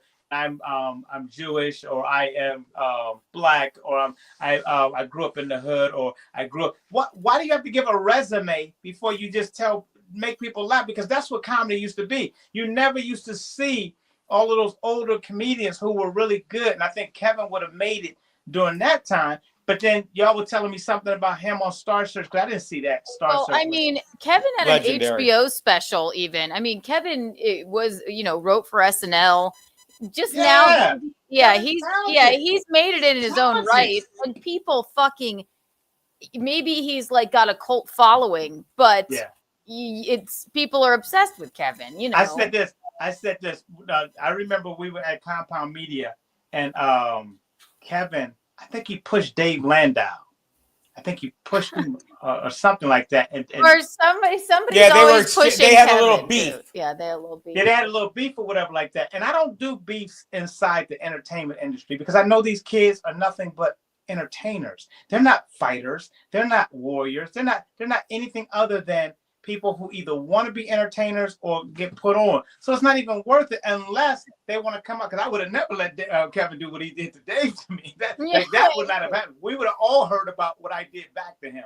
But the thing is that that's what this game is about. Let's just be comedians. Let's just make the audience let's not try to make. You ever hear this term, a comic's comic? Yeah. I've never in my life wanted to be a comics comic. And I'm a show up. I at think the Attell's a club. comics comic. What's that?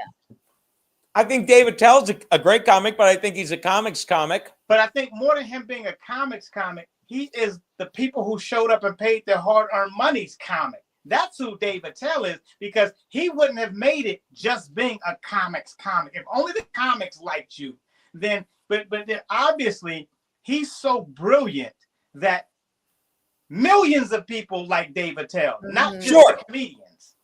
But So- you can be both. You can be a great comic and a Right. comics comic. But what I'm you know? saying is the focus is there are people who only want to focus on being a comics comic and not the people who actually paid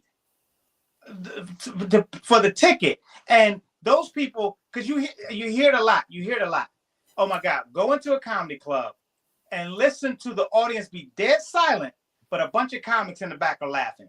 I hate that. I hate that. And then they're the same ones that want to go, no, she's just, it's the same ones that shit on, like hot female comics. And agreed that a lot of times people are like, though, she's just getting fucked on or whatever by a booker or something like that. But they're the same ones that are like, no, you just don't get it because you're not Somebody like said up that. here to get it, because like we're funnier and we like crafting a joke. There's nothing I hate worse than fucking hanging out with a bunch of comics and everybody's trying to like just fuck each other with their bits. Yeah. It's like, can't we have a normal fucking conversation? Oh, I hate that, yeah. Everybody's a quick one-liner. Everybody, and I get it. Maybe that's a muscle that's always there or whatever. But the thing is that let's just have a normal conversation. Can't we? Right. Can we just have normal conversation? Now, what I would say is that when you look at people who get on stage and make the audience laugh, if I can't make the audience laugh within 7 seconds, I give myself 7 seconds. If I can't make the audience laugh within 7 seconds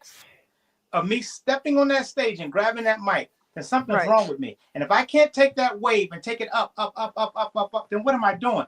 If only people are laughing in the crowd or the comics in the back, like, oh, whatever.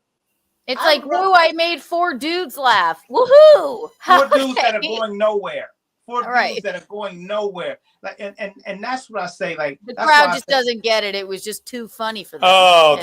that. But see, that's not a comics comic. Like, I agree, but when it like a comics comic is like Attell is a comics comic, but I think you're calling these people that just stink and the comics are like, no, it's funny. Like, no, that's not a comics comic. That's just a guy who's never going to go anywhere and 4 people like it. No, I'm saying even if because think about it. Let's just be honest. Got a lot of people, comics that smoke weed, do cocaine, drink a lot, do whatever. So when they get in the Nick club, Rekeita was just here. You missed him. He's not a comic, although he does. Oh, but he's not a comic.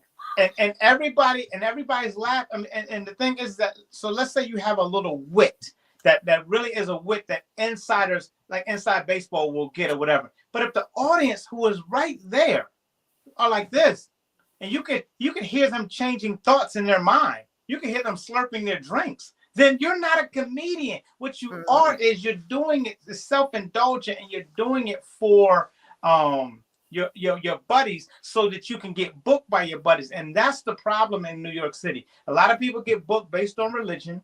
A lot of people get booked based on gender. A lot of Jews, trannies. A lot of people What's get the third one? Yeah, a lot of people get based on if I'm hanging out with the person, if I'm effing the person, and everything like that. And I'm like, that's not stand-up comedy though. Like you still have to. Well, sadly, I think you'll agree it is. You're saying it's not stand-up comedy. Is somebody here? I'm here. I'm doing great so far. Tomorrow night at 8:40 p.m. Central, 9:40 p.m. Eastern, I'm on Anthony Rogers Show tomorrow night. Good job, man. What's up, Frankie? I'm on Anthony Rogers Show tomorrow night too. Frankie, you know what I found out? I'm glad you're here, Frankie. You know what I found out? Because I was telling somebody how many black people fought in the American Revolutionary War. Because if you look, I'm a military guy, so a lot of people, the 5,000 people fought for the North. Fought for the Patriots on the Revolutionary War, and I think 25,000 fought for the British to earn their freedom.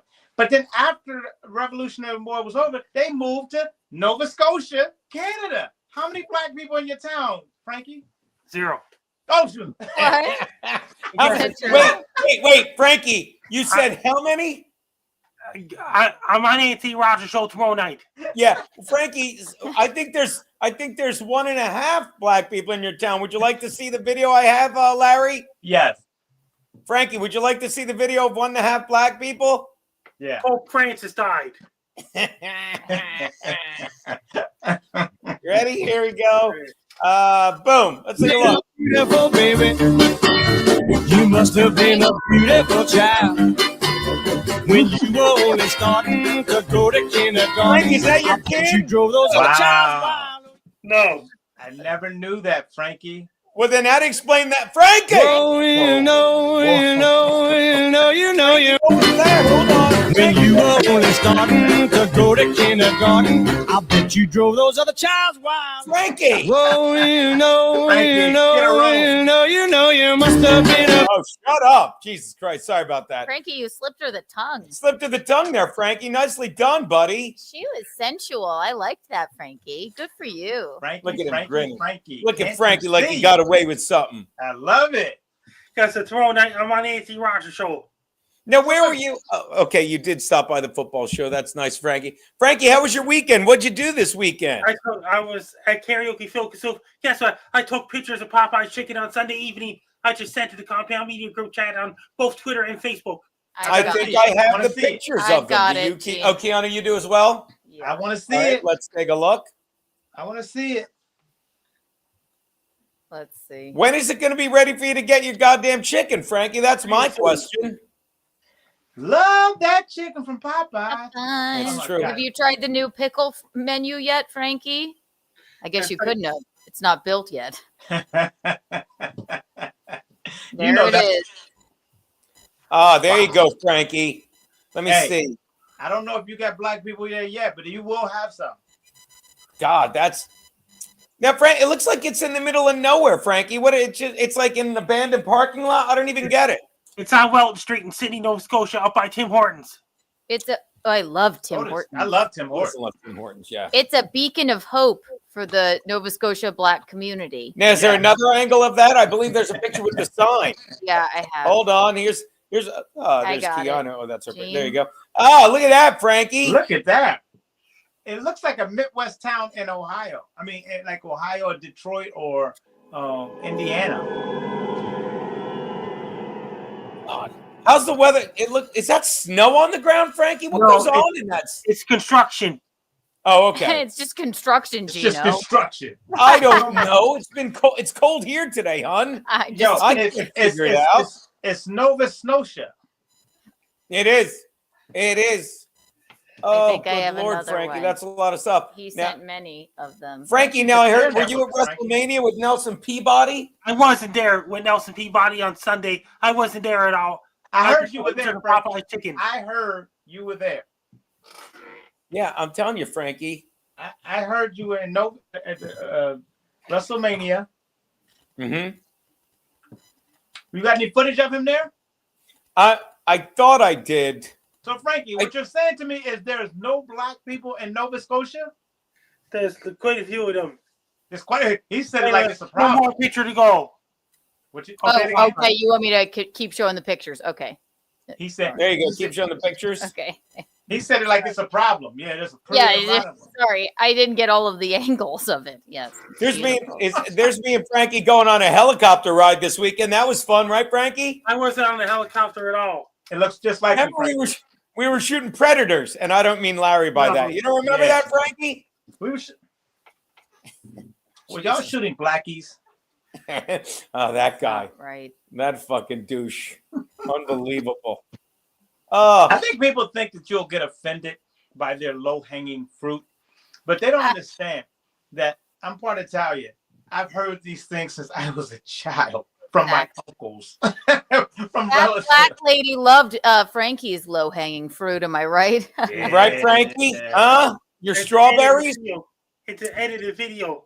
No, But that, I by don't the way, think so.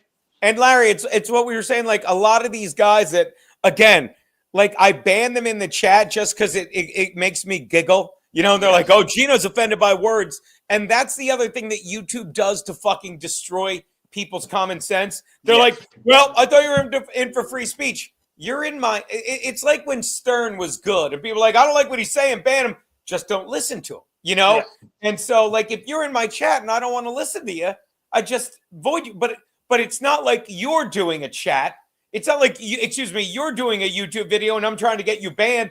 That's taking down free speech. If if these people weren't nobody cowards, I shouldn't even say, because then they might, and they'll be like another Stevie Lou, who is so untalented he can't stream alone. He knows that. They're like, oh, it's like my words hurt you. No, you're just a waste of time. And I like intelligent discussion.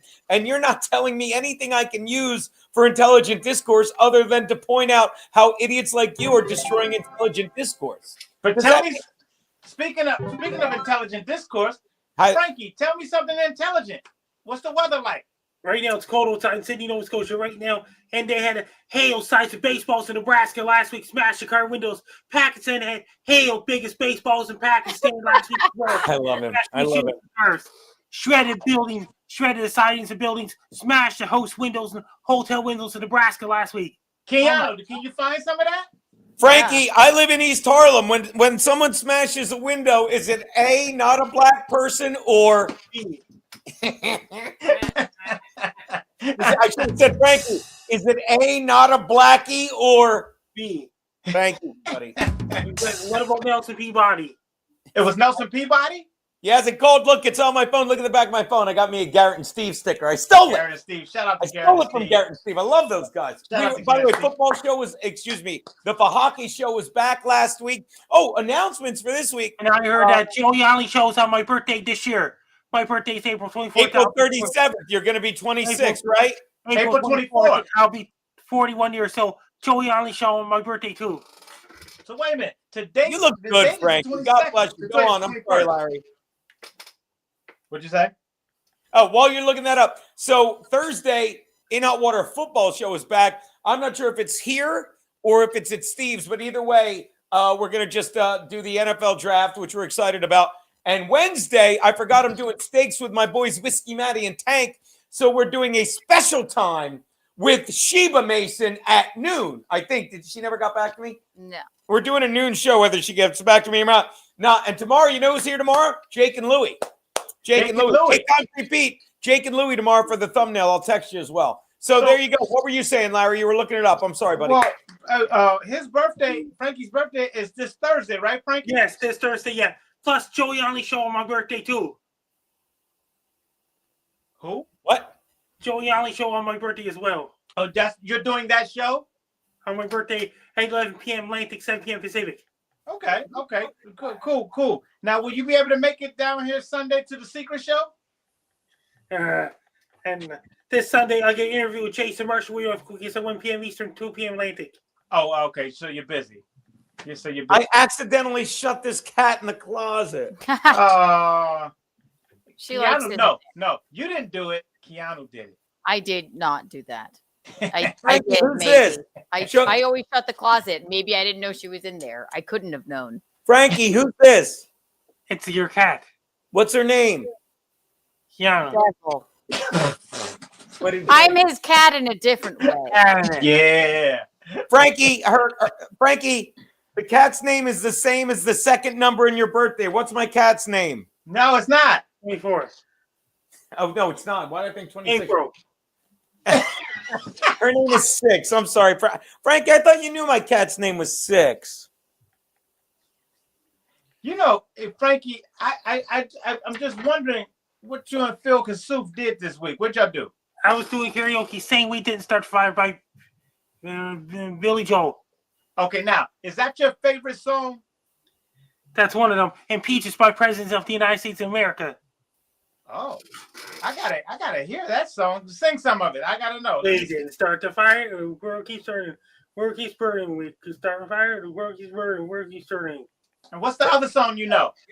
Moving to the country, go to get a lot of peaches. Moving to the country, go meet a lot of peaches. Okay. So now, you know what, Frankie? Okay, what do you want for your birthday this year? Like, if you had a wish to get a birthday present, what do you want? Monster trucks are coming to Sydney, Nova Scotia, June 7th. Oh, so you want tickets to that, or you already going? I already got a ticket for that already. Oh my God! Watch it. Oh, I got one. Larry, I got one. You ready? No, Keanu, real fast. Hey, Frankie, did you give Jessica Gould your monster truck or Me. You're a monster. Did that work? That worked, right, Larry? That worked. Right? That means did you try to call Nelson Peabody yet? All right. I thought it was good. All right, now you can do it, baby. I'm sorry. We want Nelson Peabody. Yes. He's got a call. Curtis, I can't summon him from it's not like a puppet show. Go on. I'm sorry.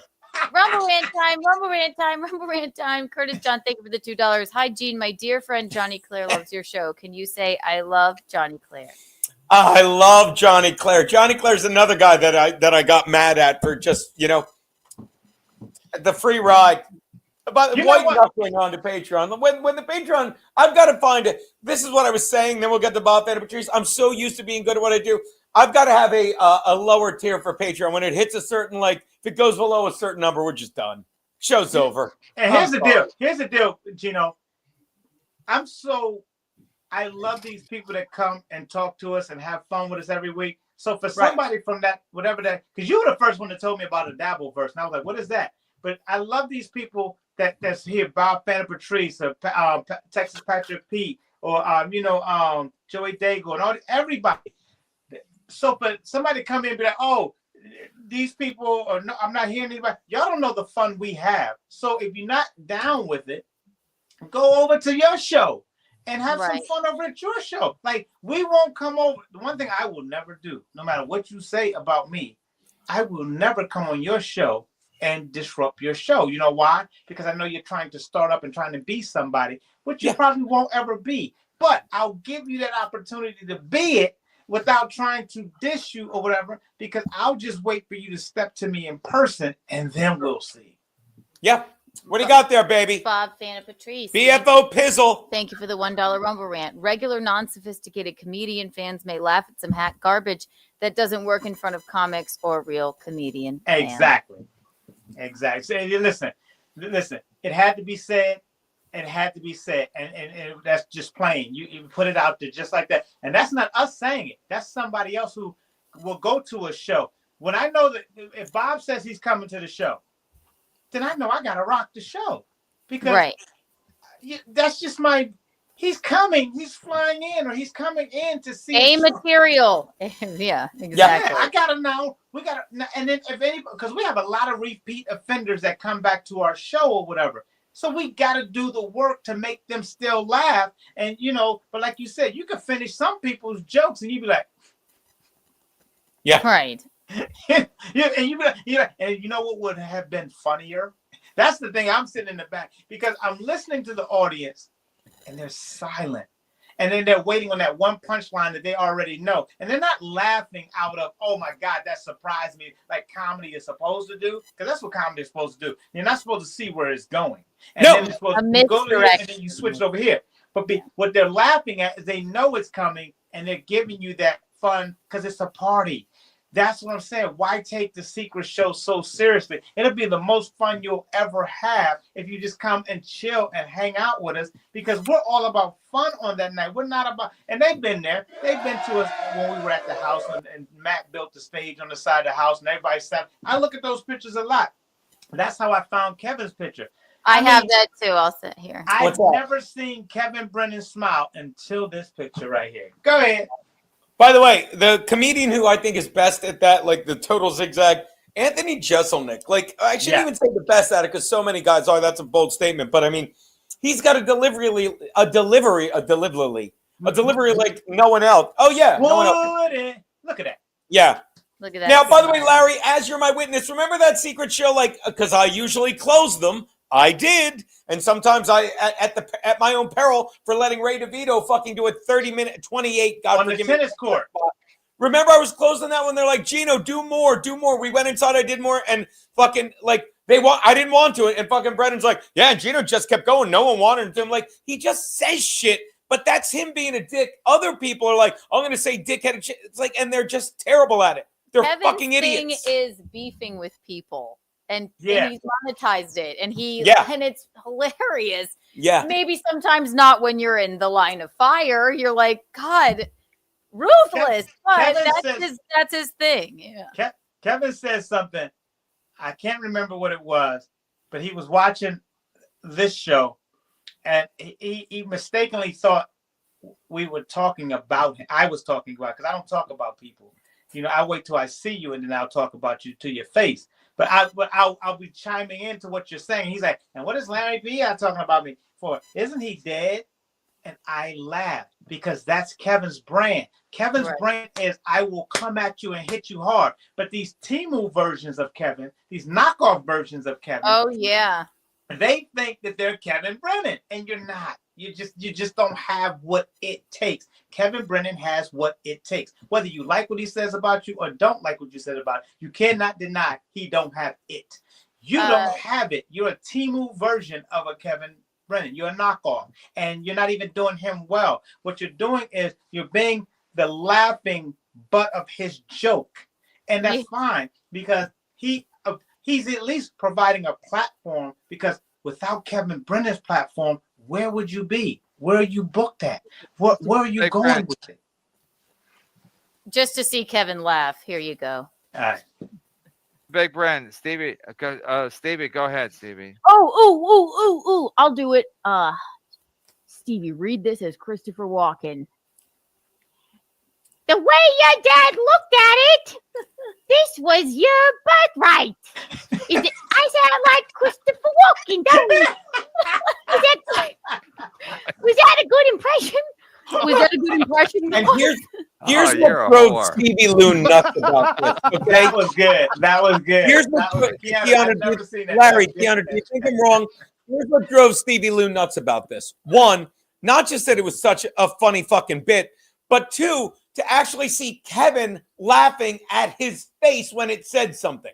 Yeah. You know what I mean? Like, let me say this, and you can clip it if you're still here from the Dabbleverse on YouTube. Kevin Brennan has never laughed as a comedian would laugh at a joke at anything Stevie Lou has ever fucking said. He's laughed at him. He's gone, oh my God, and giggled like how pathetic he is. But Stevie Lou is not funny. And and don't get me wrong, I texted him drunk and I'm like, he's never going to pay like drunk, right? And Stevie Lou retweeted it. Like, I'm going to be like, oh my God, how could you retweet it? All the people that like you will never like me. What a fucking dummy. Like, I don't know if he's going to pay you or not, but I just want you to understand, like, that wouldn't bother you, Stevie Lou, if you weren't like, yeah, maybe he will stop paying me. Do you understand? Because if you're a comedian, you know what it's like to be in many roast sections at the comedy clubs, growing up, or whatever like that. So you don't take anything personal. But these people find the funny at least, but make it funny, and then let the other person come back in a funny way, and we're all comedians. Nobody takes that seriously. But these people, they just want to go on and say, well, Geno is this and Geno is that. Well, how is that helping comedy? Or are you just personally upset with Geno, and this is just your time to grind that axe with him? Is that what if that's what this is? We'll wait for it. But throw a couple punchlines in it. I am personally upset with Geno. Why, Stevie Lou? Why, Stevie? Because my feelings are hurt. I'm not funny, and I don't know how to be. Now, Stevie Lou, was I wrong when I said, and Larry will back me up, you were very nice to me when my jaw was broken. I was freaked out. I'm like, I just want to go home. And you're like, and you said, go to a doctor. Yeah. Stevie Lou, I will say it till the end of time, sir, has never changed. I stood there. I looked at Anthony disbelief. Stevie Lou got there later. I told him, and I was like, what the fuck? And in fact, I'll even give Stevie Lou credit. He might have been like, in case he comes back, and Dixon wasn't coming back, and no one was thinking about that. But maybe Stevie Lou was even doing that because Stevie Lou is but he didn't fucking hold ice on my face. I wasn't crying, and he just had to change. Stevie Lou, I'm sorry I took you off the Atlantic City show because you're not fucking funny. But in my defense, I didn't even know you did stand-up. All I know was, again, Chad goes, and Stevie Lou's on the show because he's not funny. I'm like, we're not booking a show to prove someone's not funny. And I said, take them off. Yeah. Okay. But again, Stevie Lou, I don't know why you had to lose your fucking mind and everything, but you're not funny. Stop it. Stop. And if you want to be funny, want to be funny, prove it. Just show it. Get in front of an audience and prove it. Oh, Keanu, I got something to ask you now that Geno's gone. Oh, yeah. Come on screen. Will you marry me? No. My girlfriend will kill me if I say. No, yes! Here's the deal. Did you see there was like I watched the ID channel like a Oh, lot. we love the ID channel. The Yeah. ID channel was fun, and it's like these people be killing their children and their spouse. It's like a fresh start. You know what? I don't know if it's good for society or bad that we now have an entire channel dedicated to the vicious murder of like people's family members, and it always happens somewhere in fucking bumfuck Alabama. Yes. It's like, what are we bored? Why? What's going on? No, but you can't stop watching it. Geno and I literally watched an Instagram reel of this woman that watches 1,000 documentaries a year. And she said, these are the documentaries I will not watch or I will never watch again. So, of course, we had to pull one up on YouTube. She said, I watched this once and it was enough. And I don't think you should watch it. It was this man that was, she was like, Stop. I hate to stop because let's do it this way, if you don't mind. Give me a dirty look. I'm not giving you a dirty tell look. The title and then ask him what it was about. Or is that stupid? It was, I can't remember the title. Dolphin Lover. It's called Dolphin Lover. Sorry I interrupted you. It's okay. This man, and I know the bait. This woman said, do not watch these documentaries. These are the ones I refuse to watch or have watched once and won't watch again. Now you can go watch. Like, no. So, but of course I had to look up Dolphin Lover. And I'm sad that I get out. What happened? To Larry. Fucking HR, Larry, like, baby. Listen, I love you, buddy. Now. I'm not in studio. I'm calling HR right now. Please. Hang up the phone. Say nothing's wrong. Say nothing's wrong. Say nothing's wrong. I'm going to hug you so hard. I cannot work under these conditions. Go back to your story. I'm sorry, baby. No. Okay. So we turn on, it's a short film on YouTube. We turn on Dolphin Lover, and I'm sad that we did. We sat 15 minutes Tell of me it. about it. Tell me. This man fucked a dolphin named Dolly and is convinced that the dolphin was also in love with him. And you know what else? I fucking hate dolphins because I do think they want to fuck I'm raising people. my hand. Hate them. I'm raising my. You have to. That was so funny. Stevie Lou, like, here's the thing. I'd love to fuck a dolphin. He's literally if sitting it there loved like me this. and laughed at my jokes. Watch, Stevie Lou, go wait for 1 sec. You're welcome back, but I want to share the video. Okay. He's being interviewed like this. He's just on a chair. He's just on a chair like this, and he's talking, and he's slowly and it's 15 minutes, and it's cut into like little 3-minute and after every section, like you look at your wife and you're like, I think he fucked this fish. I think he fucked this fish. And then it gets out for like 2/3 of the way through. He's like, that's when I made love to the dolphin. Like, he fucked the fish. It's insane, Larry. And I had to send it to Garrett Steve for Booth Boys Booth Boy. I do. And this man has children and still is like, A daughter.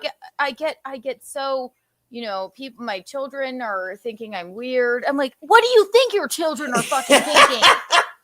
You're in love. And then he was so upset when Dolly the dolphin died. I'm like, this is, first of all, I hate dolphins. He gave her an orgasm. You left that out. And you left it out. He believed he gave this dolphin an orgasm. I believe, Larry, I believe he gave this dolphin an orgasm. What does that sound like? Fuck off. No, this man should be in jail. Multiple orgasms. Did you hear about the dolphin that had to be put down this week or last week? Good. I don't like dolphins. Here's what happened. The dolphin was on the beach swimming and chasing people out of the water. They're menaces. I love animals. I love animals. Dolphins, they're otherworldly. There's something wrong with them, and they will chase you, and they will entice a mentally ill man to have sex with them. Oh my God! They're like on the beach, like come. Yes, right. He's like, and then the other more horrifying part. Geno, do you mind? Oh, there you go, baby. How cool! Yeah. How did I just think to do that? How cool is that? No, he goes like this. He said, well, at first, and I knew she was coming on to me, which I do believe that the dolphin did come on to him. They say they're intelligent. But he goes, I wasn't able to have sex with her at first because it was too cold in the water and I couldn't become erect. But then we worked with each other and he turned her over and Gene, or did we lose Larry? It's just me talking about a disgusting man fucking a dolphin now. I don't know. There, you're back. Okay. Anyway, I am with this lady. Do not watch this documentary. I already hated dolphins, and I hate this man. And Wow, I there was feel nothing- bad for the dolphin, and I hate them. Yeah. So did they show the dolphin? The dolphin is dead, probably because a human being had sex with it. But I heard that. I heard that an animal will die. In hot water used to show people having sex with animals, and then the animal died or something like that. And I was like, wow. It's not. And then he was like, I hope that this is a lesson learned for like zoophiles, I think they call them. No, we're not supposed to have sex with the animals. Right. What right. don't you get? You're mentally ill. I've and as seen, much as, yeah, exactly. What's the guy named Ellis from Philly? Ellis from Philly. That's his name. What about him? Okay. When we were all doing this Comedians of the Compound in Atlantic City, he was showing us on his phone porn of this lady and this dog. Oh my God. That was the one. That sounds like Ellis. I don't remember that, but that sounds like we were all classic sitting out on Ellis. the patio. We were all sitting out on the patio. Me, Big A, some other people. We were all sitting on the rooftop up there. Yeah. And Ellis was just showing us him and what's the girl name that's down there from Philly with Ellis? I always rise up with Tony. Tony, you're right. Go on. Yeah. Tony, and then Phil Mangione's sister Laura was up there. I'm not forgetting. Yes. Yeah, we were all just hanging up there on the rooftop, and he just started showing his porn, and he was like, "You're not gonna like it. You're not gonna like it." And sure enough, you see, you go, "What the heck is this?" No, that see, and this is sorry to interrupt you, Geno. I wasn't talking. I thought the one thing on how I loved Howard Stern. I was a huge fan for years. The one thing when he would have callers call in about having sex with animals, yeah, I don't have the stomach for it. Even though I hate dolphins, that Dolphin Dolly did not deserve this mentally ill man entering her. Okay, I do not have the stomach for it. And then the lady on the real, there's another documentary about a man that apparently died from having intimate relations with a fucking horse. I can't do it. I can't. Yes. It is so beyond. Even Howard Stern talking to these people, Howard can do anything and make something funny. Not that. Nothing. Anyway. Nothing. That's I was just that's good. I didn't mean to. Sorry, I used to love. Maybe I didn't mean to stop talking. I was just being silly. I've had enough. We have Rumble Rants. Oh, okay. Go ahead. Rumble Rants. Rumble Rant time. Rumble Rant. Now that we just horrified everyone. Yeah. There you go, Gene. EK Legend. Where'd it go? Because you kicked it out. Oh, put it back. I'm sorry, babe. EK Legend. Frankie, my Gumad loves your name is Beefy Vag. Could you? I will say this. I love beefy vag. Who doesn't love vag? A yummy beefy vag. Texan Patrick P. You read it, baby. Thank you for Texan Patrick P. Thank you for the $2 Rumble Rant. Thank you for appreciating me, for appreciating you, Larry. I have been a Geno fan for years. Maybe I've watched y'all pretend to do cocaine. Larry. That was the best episode. That was the best episode. And then that was the night in question that Keanu was assaulted at the Gristle Fair. All right, Alex Engelberg, exactly. Yeah, and isn't it funny that those two people sitting there at the other end, Alex and the other guy, Jason, assaulted Keanu.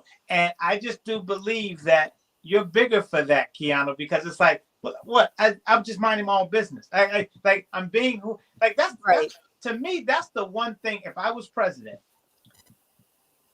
I would make women take an MMA course, right, for 12 years. Like I was getting the shit beat out of me at home by her ex. Then she comes and fucking knocks my block off, right? Oh, and I almost don't blame her for that somehow. Yeah. I guess because maybe she was angry at looking at Jason, so I still have a hard time. But she's mentally ill, severely. But Geno and I always said those two fucking lunatics, maybe they deserved each other. I don't know. I don't know. I just know that day I saw exactly what happened. Oh my God. And I saw because I watched her run away and go do it, and I was like, "What the?" And boom, and it's like not only were you not looking, not only were you not caring about the person, you weren't even in that world. You weren't even like, "Oh, what's this chick doing? What's this chick?" No, you were in your own world. All of us, I was just sitting there having a gin and tonic. All of a sudden, I was on the ground. Yeah, and that's the truth. That is the actual truth. And then guess what? Jason called the cops on her. I didn't even do it. I'm just like, I'm in my own fucking hell. I don't know what happened. And then I called everyone. And everyone needs to weigh in on it on the Dabbleverse, because this is what replaces their lives. And this is how, look, I'm sorry, the government's winning. Okay, they are them. They're winning because this is what they want. I was Larry. You know what you got to do? I don't know if you're allowed. Like, there's a place I go there all the time. I went there yesterday. There's a hole in the wall bodega. It could be a storefront, but it's a cigar place. They roll cigars in the back. I go there and hang out. It's like a barber shop. Yeah. And you just go there bullshitting. And I had some fucking guy that fucking, you could tell where he's going. He's like, I'm black. I'm African. They made me speak this language. I'm like, what are you fucking doing? I'm like, I get it. You don't like Trump. And we're screaming at each other. But imagine if it was on Twitter, right? And then then we call our buddy, the guy whose birthday it was, we both call him a fag, and all three of us laugh, and we move on. But all these people that are like, that are still, by the way, every now and then I check my Twitter. Oh, another one like, well, you still ratted on fucking Aaron. Like, they're all like, what do you, I don't know about you guys, but when a cop calls me, I'm not going to lie to him. I have nothing to hide. Let's see how lying to the cops worked out, Nick. Let's see how lying to the cops worked out, Kayla. Let's see how lying to the cops worked out, April. Let's see how lying to the cops are. Aaron at least didn't lie to the cops. He just admitted, maybe he did, but as far as I know, he admitted every stupid thing he did. But they're like, well, we got you good. No, because again, I'm in my apartment, coming and going as I please. And I do mean coming, am I right, baby? And going. We had Taco Bell last night after the good stuff. But do you understand how they're like, we got you good. We made fun of you on Twitter. And another guy wrote, oh, this was so good. Another guy wrote, Nick has hundreds of people watching his stream. You don't. Yeah, he needs the money for legal fees, dipshit. I don't have a lot of people. I'd like to have more people watching my stream, but the people that watch it like, the people that don't. And a lot of people, and I can't compare myself to your Dabbleverse numbers because I don't have a lot of respect for the fucking idiots. I don't. I think they're all. The fact, I like when Texas, Patrick Pete, or whoever, they'll say some funny stuff, and you'll be like, that's funny. Like, yeah, it's the joke. I'm the butt of the joke, but that's funny. Now, I can go, oh, I'm butthurt or whatever, but see, then that's not me because I spend a lot of time roasting people and doing a lot of it. Then I would be a hypocrite. Oh, I can give it, but I can't take it. And that's the whole thing. It's like these people come on. When I was on Twitter, I used to get so angry when I first got on Twitter. I used to get so angry because people used to just come at me. No matter if I was on the boss's show, if I was on y'all's show, even with my show, they would come at me and I'll be like, see these.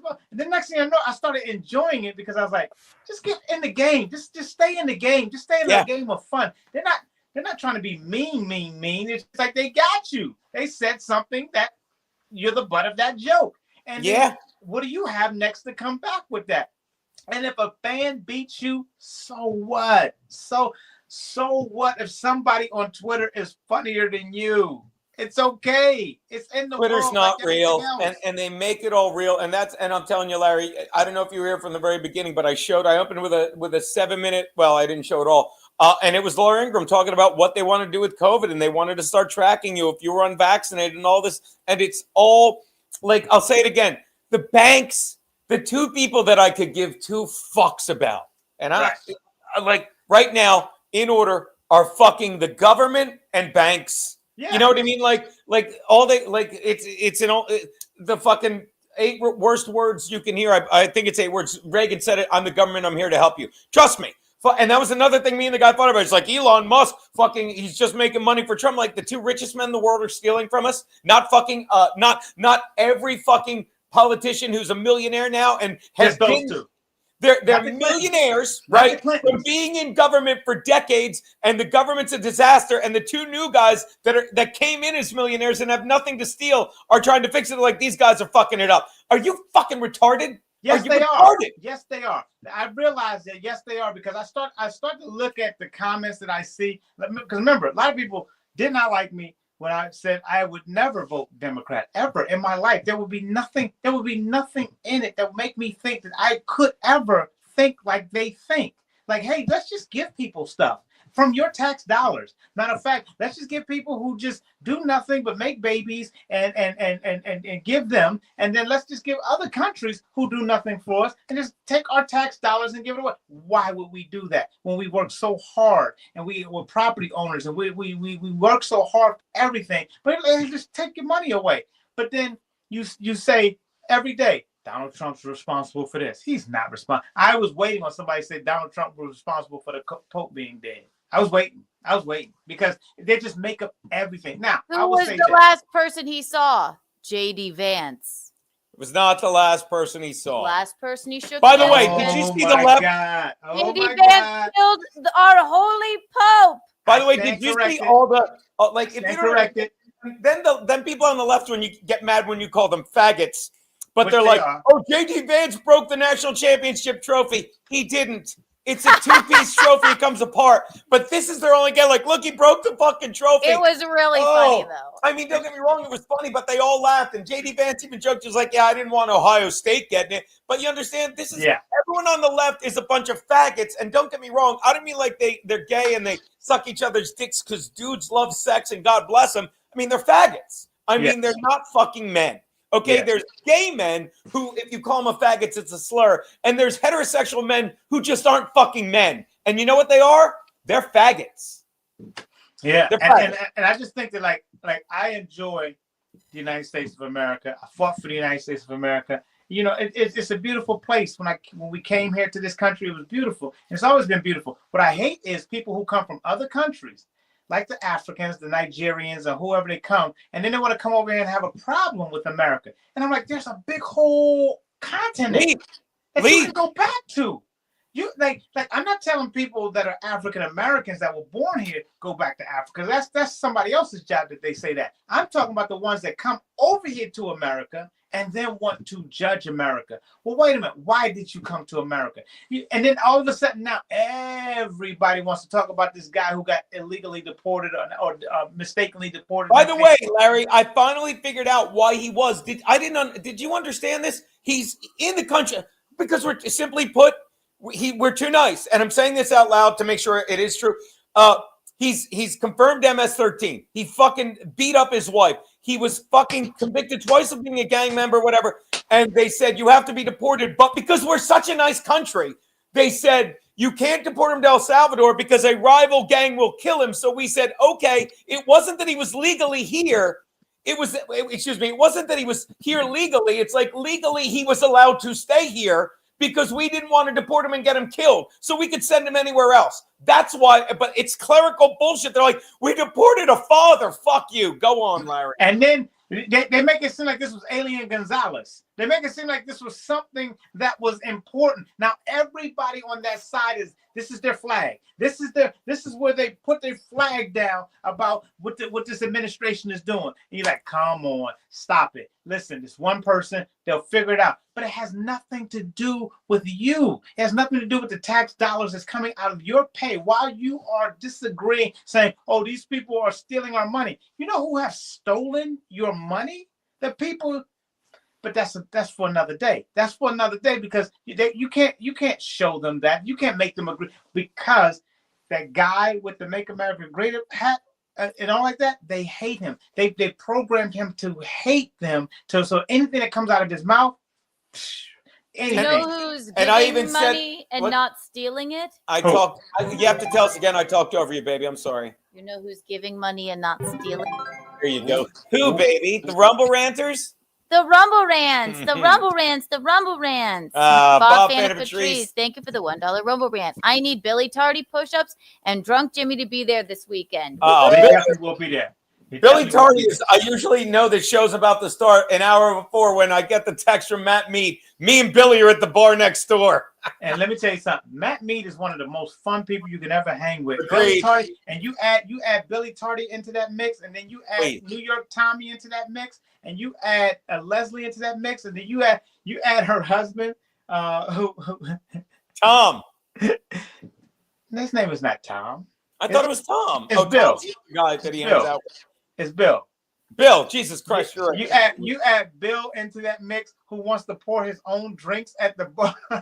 Oh my God, I love it. That I secret loved show. it. That secret show where the bartender is kicking you out and everything. That secret show. It's not a real thing. It's a fun thing. And at some point in time, you have to answer this question. Remember fun? Remember fun?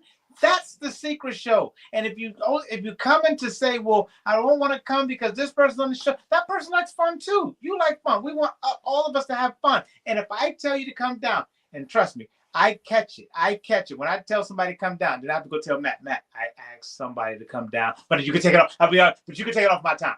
Because I know what's coming next. Like, oh my God, now the show with 3,000 people. I know, but take it off my time. I end up doing 5 minutes. But I don't care because I'm not there to do full-out comedy. I'm doing it all the time. It's about the atmosphere. Right. Yes. Without a doubt. Remember, you're like, Geno, close the show. And I'm like, I just stopped in the middle of bid, like, fuck you. Larry Baya, ladies and gentlemen, your headliner. I'm not fucking doing it either. You know what I mean? Like, I've always said, as we read this, Larry, thoughts on the Chip Chipperson or his lesser-known homo persona known as Jim Norton. I love them both, but don't agree with two outies. Let me tell you something. That Chip Chipperson bit was so funny. And please, somebody find the Chip Chipperson where he's talking about this lady, this old lady that he's having sex. I cannot find it. I've been telling everybody. It was the funniest thing I'd ever seen. What old lady? He's talking about he's taking care of this lady that accidentally had sex with her. I guess was taking care of her husband or something. But it's a Chip Chipperson bit where he's talking about an old lady, and it is nonstop funny. And I believe, and they even animated. They even put it into an animation. Mikey Parada showed it to me during the pandemic, and it was. What can I say about Norton? I've been knowing him since 1994 or whatever like that. He's always been funny. Chip Chipperson is one of the funniest characers, and Jim Norton is one of the funniest characters. Oh my God! You don't know what you just said. Yeah, Chip Chipperson is funny, but the thing is, I get that. Like everybody knows, Geno's thing is they want to accuse him of being racist. A lot of times, people want to accuse me of not liking homosexuals, and it's not like that. It's just that. There's certain people that we go, nigga, please, or get the fuck out of here, faggot. But it's not like we're indicting the whole thing about it. But Larry, I've said this in the act. They want, and it's true. No one, I'll tell you, no one hates blacks, no one hates gays. A small percentage, and let me tell you where you will not find that small percentage of people at a comedy show. Okay, at a comedy show, no one a racist would walk in and be like, "Why is there a black guy in the front?" You know, a homophobe would walk in and be like, this guy on stage is a fag because there's a fag on every show. They would. You understand? But they do that. They do that so fucking the stupid white people, 90% of, stupid white people will be there and be afraid, and they can get away with other words that I've said are hateful. Two of the most hateful words that the government introduced, transphobe and anti-vax. They're hateful and they're divisive, and no one cared who was vaccinated or not. And I've said it before, I'll say it for the billionth, and I'm sorry, not last time. When the vaccine came out, Trump rushed it to the market. He didn't mandate it like the left, and he said, here's the vaccine now. Get it if you want or don't, but open the country back up. But it was too late then because Fauci, who should go to fucking jail and is definitely go to... And I think he should be shot. He should be shot. I think he should be shot. I really do think Fauci should be shot. But the thing is that I caught so much heck in Hollywood because I was rolling with Anthony Cumia because people kept saying, how could you hang with that racist? Hey, first of all, he's Italian just like me, so I'm going to say I know him on that level. But B, racists don't do that. Racists don't invite you into their studio, allow you to have a show on their network, and put you on put you on Comedians of the Compound show back to back to back to back. Anthony may hate certain people, but how is that different from him hating other people? You know what I'm saying? But don't stop when he hates a black person, because he had to leave Sparks at the network. He had me at the network.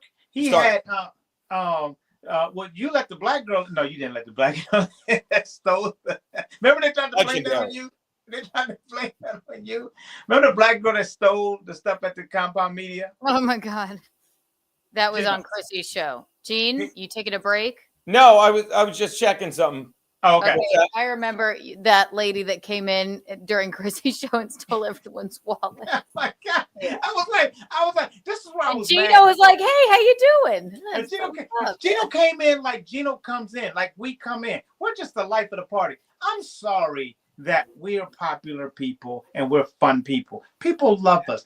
Listen, I'm not sorry. People love us. I've been loved my whole life. And I lead with the nice, happy, fun person. And that's cool because that's what Gino did. Gino just came in like, hey, just like when you first met him, Keanu. He didn't come in like he wasn't Gino. He came in like fun Gino. I put it in my wedding vows, I think. I said, what, he was fun Gino? Drunk at 10 a.m. and I walked in and he was like holding court in front of like, I don't know, a bunch of degenerate fans. And I walked in there and he was like, oh, they will. Hey, he said, hey, hottie, they will let anyone in here, won't they? And I was like, oh my God, I'm serious. Like, you know, I'm charming. I can't help it, baby. Right. I also, I think Texan Patrick P is saying here, just for the record, I don't know, let us know. He's talking about because Jim is married to a trans woman, which I didn't know that. I think that's what he's saying. Okay. Thoughts I on don't get into people's private lives or whatever. I see them at the club and I allow them to have their own private life, just like I have my private life. I'll never bring my girlfriend on because it's not her business. This is not her business. Nikki Norton is a beautiful woman and they have a great relationship. So if you have a problem with that, and if you don't agree with it, well, how does it affect your life? If Anthony did Anthony go, I don't abide by this. No, he didn't. It's Anthony laughs with him so much. Anthony there's a lot more people, men, straight men than you think that are attracted to trans women. It's just the way it is. So if you don't agree with it, I don't know. Sorry. And let me tell you this. I forgot this very important point. Before I met Anthony, my friend Patrice O'Neill used to come out to LA and tell me about this show and everything. And I was like, I don't know I knew Howard, but I didn't know whatever. And Patrice was like, no, it's funny, whatever, like that. And I didn't see Anthony until after Patrice passed. And then I was like, oh, I get. But Anthony used to have Patrice out at house barbecuing. Racists don't do that. Right. You'll never. You will the way never. Missy even puts it, like he has a mic persona. There's a persona that he is on the mic or on Twitter or whatever, but he is not a fucking blatant racist. He's just not. Or why would he, hang out with you? He'd be like, ugh, no, exactly. He's not that. It's just not that, in my opinion. And I sit up here, I was like, well, people will say, well, you don't like, because that was the big thing about me in San Francisco. They was like, I don't like gay people. I'm hard on gay people. I say these gay slurs or whatever like that. But you said me, San Francisco. I know you're angry. I'm angry. And you deal with it. See, that was my fry, Gino. That was my fry. You're supposed to say that fry the next Monday. We are. We will. Say that fry the next Monday. But that's what I want to say. Like, I'll freeze this burger for next Monday. Bob Fanderburg, I love Jim Norton. I don't care who he sleeps with. And no one should. No one should. And they're lovely. And shout out to the In-Out Water guy. Jim seems genuinely happy, and that makes me happy. Agree. Yeah, it's so true. And he owns it, by the way. He was talking about it when we watched Shameless Plug. When we did Sword Fight, me and you, Keanu, and he's like, my wife wouldn't get out of bed. Tell him why. She's like, what? She was remember? Oh, yeah, I had a hard on. Morning wood. His wife had morning wood. She speaks with an accent? She's Norwegian, I think. But she doesn't really have an accent, does she? Probably so. I think it's. She's Norwegian. She is. But sort the of an thing is that accent. I've been knowing Norton since we were all at the Boston Comedy Club.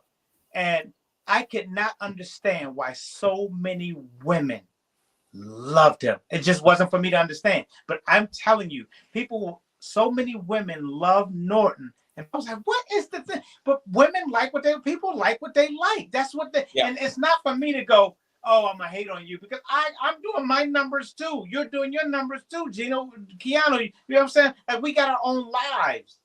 But I mean, he's dabbled versus people or whatever. They want to just say this and say it. And it's like, has nothing to do with his talent. Jim Norton is a funny, hysterical individual. He really is. He's brilliant. He is. God, he's driven. My God, like I look at him and it's like because it's funny. I was on when we did it his show. He's like he always gives me props. He's another guy like I started out with guys that I'm all still friends with. We're all still loyal. Norton, Florentine, Levy, all guys that fucking will be the first to just never. Norton has never said one bad thing about me. Except when he's roasting me, and he said brilliant bad things about me. Oh my God! I saw that. He roasted me once, and two of the lines were, "If you made a list of the 10 worst comics in the world, Geno wouldn't be number 1, but he would be numbers 2 through 5." That's brilliant. And he goes, "Geno's act is so bad it seemed more booze than Bob Levy's liver." Like shit, like that, But these are guys that we're doing his shows like, and another guy was listening to an old podcast. Artie Lang is like, "Geno's fucking hilarious." These are guys that they don't have to fucking shit on people. Like there's so many comics I could name by name, Dustin Chafin, that are so insecure and so fucking unfunny that they have to tell you they have to be like, and just say nervous. Dustin would be like that when we would be at Greenwich Village Comedy Club. And it's interesting when you give somebody power. I tend to look at people who book comedy shows. I kind of see what your angle is. I go, oh, okay, you're not really that funny. You have to find the end to the end. So then now you can guarantee yourself that you'll always get spots. So like Dustin, very sensitive, wonderful human being, helped me out so many times. Dustin was so funny to me that like anytime I had to go do something for my uncles and different things like that, I would say, Dustin, listen, if anybody asks, I was doing comedy here and put me on the list as if I was on the list because I'm not going to be there, but just put me on the list. And he would do that. Dustin Chapin's always looked out for me. But the thing is that we got out to LA and we was at the Ha Ha Cafe. My boy Jack. I love the Ha Ha Cafe. Yeah. It's not even a thing anymore, is it? Yeah, it's a thing. Okay. It's a dope thing. So my boy Jack owns it. So Jack, and his son now is grown up and doing comedy. He's a big hit. So Jack Jr. But the thing is that Dustin went in the room. He crushed it. See, I can say that. I can say another comic crushed it. But I went in there and crushed it so much harder. And when I came out to Keanu and I said, I was like, yo, I was on fire or whatever like that. I mean, you could just see the offense that he had. Right. But I just gave you props for you crushing it. And I just knew that you set it up here. Now I have to jump over this thing right here. Right. And then when I did it, I just came out happy that I did it. Oh, but that's too much for people. You are not a comfortable comedian with yourself if you don't love when the person before you fucking crushes. Oh my if God, you like when they do poorly, then that's just fucking, you don't know what you're doing. I love it, Keanu. I love it when the show goes like this. Boom, boom, boom, boom, boom. And then boom. Because that means we gave the audience what they paid for. And that's if all. Someone's saying it's not time to maybe try one new bit if you think it's really good. Did you say it to yourself in the mirror? I mean, like and then if you're gonna fucking take people's money and then just like, I gotta get him though. I feel like who's the funniest person you had to follow and you was like, oh shit, but I gotta go do it. Who's the funniest you you think like, I mean, I love when anyone is funny before me because it's like, I don't have to dig us out of this hole. The energy is good in the room. Right. It's like, good, great. Also, I'm a chick, so, 5 times out of 10, if there's, 5 people on the show, there might be one girl. So it's always something different, You're know. Fine. But, so I have an edge there. But yeah. And I had to follow Mike Britt one time at Greenwich Village Comedy Club.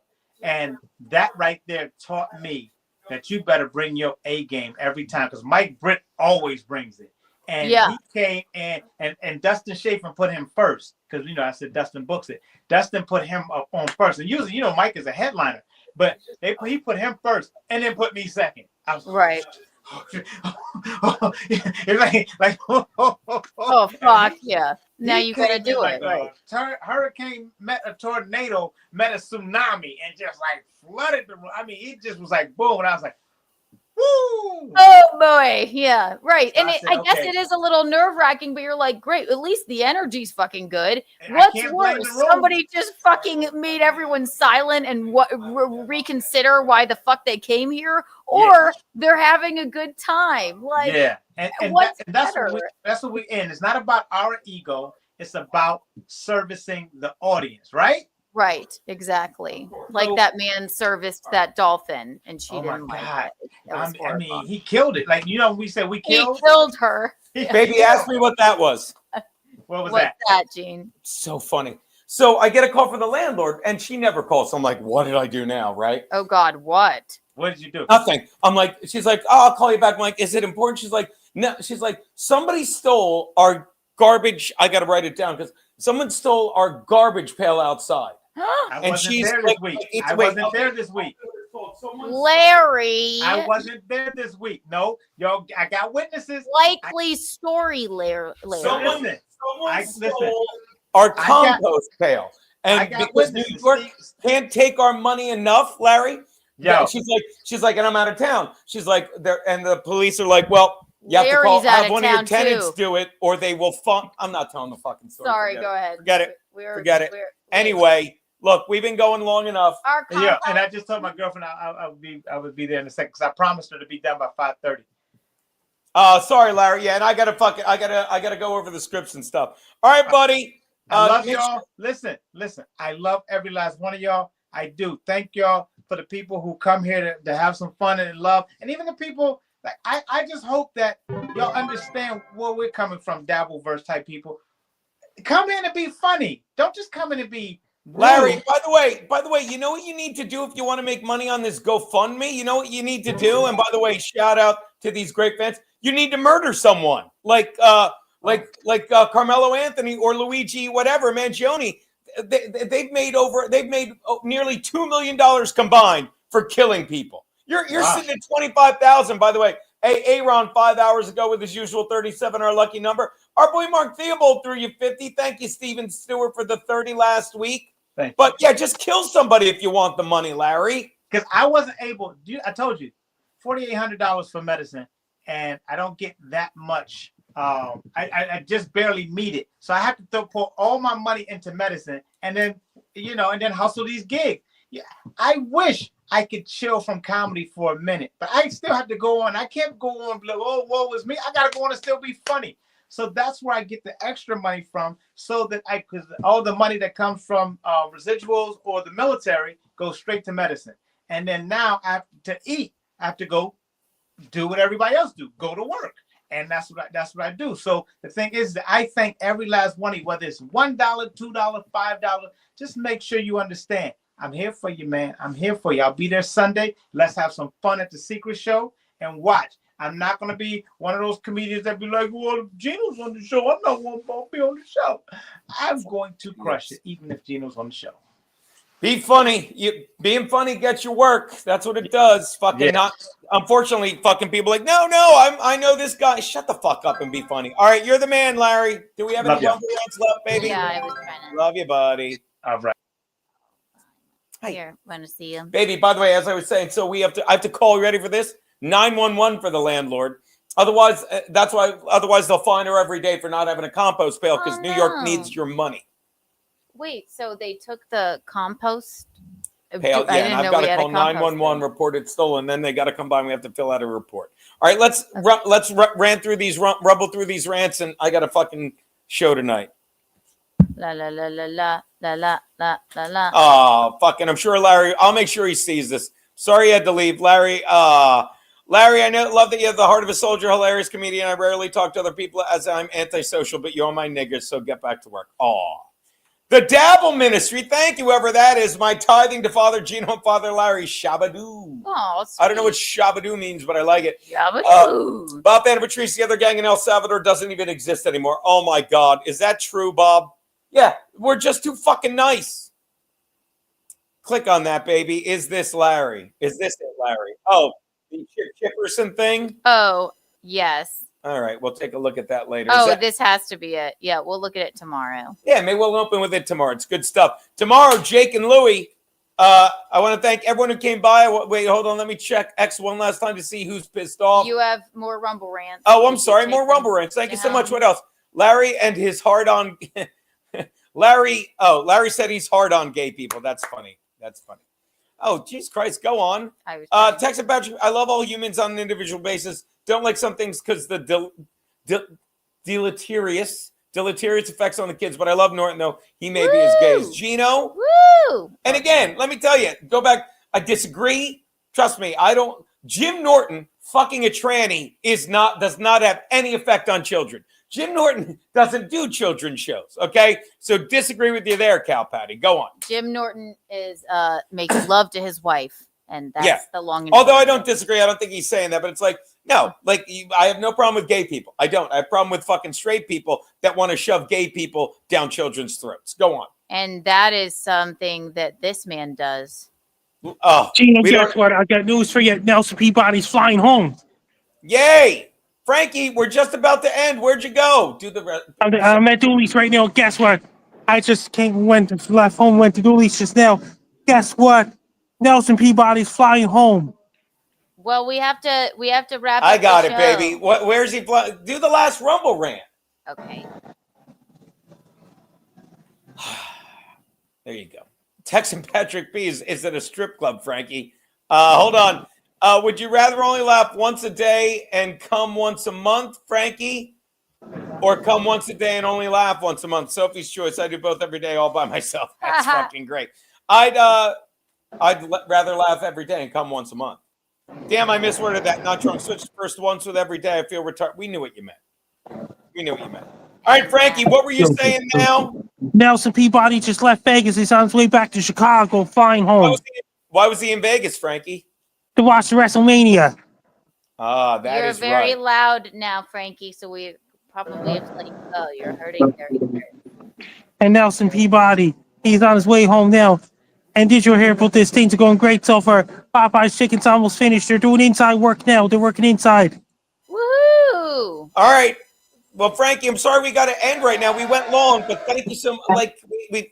Sorry, because you always switch. He's on a schedule, and we're interrupting it. All right, Frankie, dance us off, buddy. Thank you so much. Thank you, not just to all the fans, but to all the haters that came by because they wanted to yell at us to make them feel better that they're on the side of three pieces of shit named Nick, Kayla, and April. Later.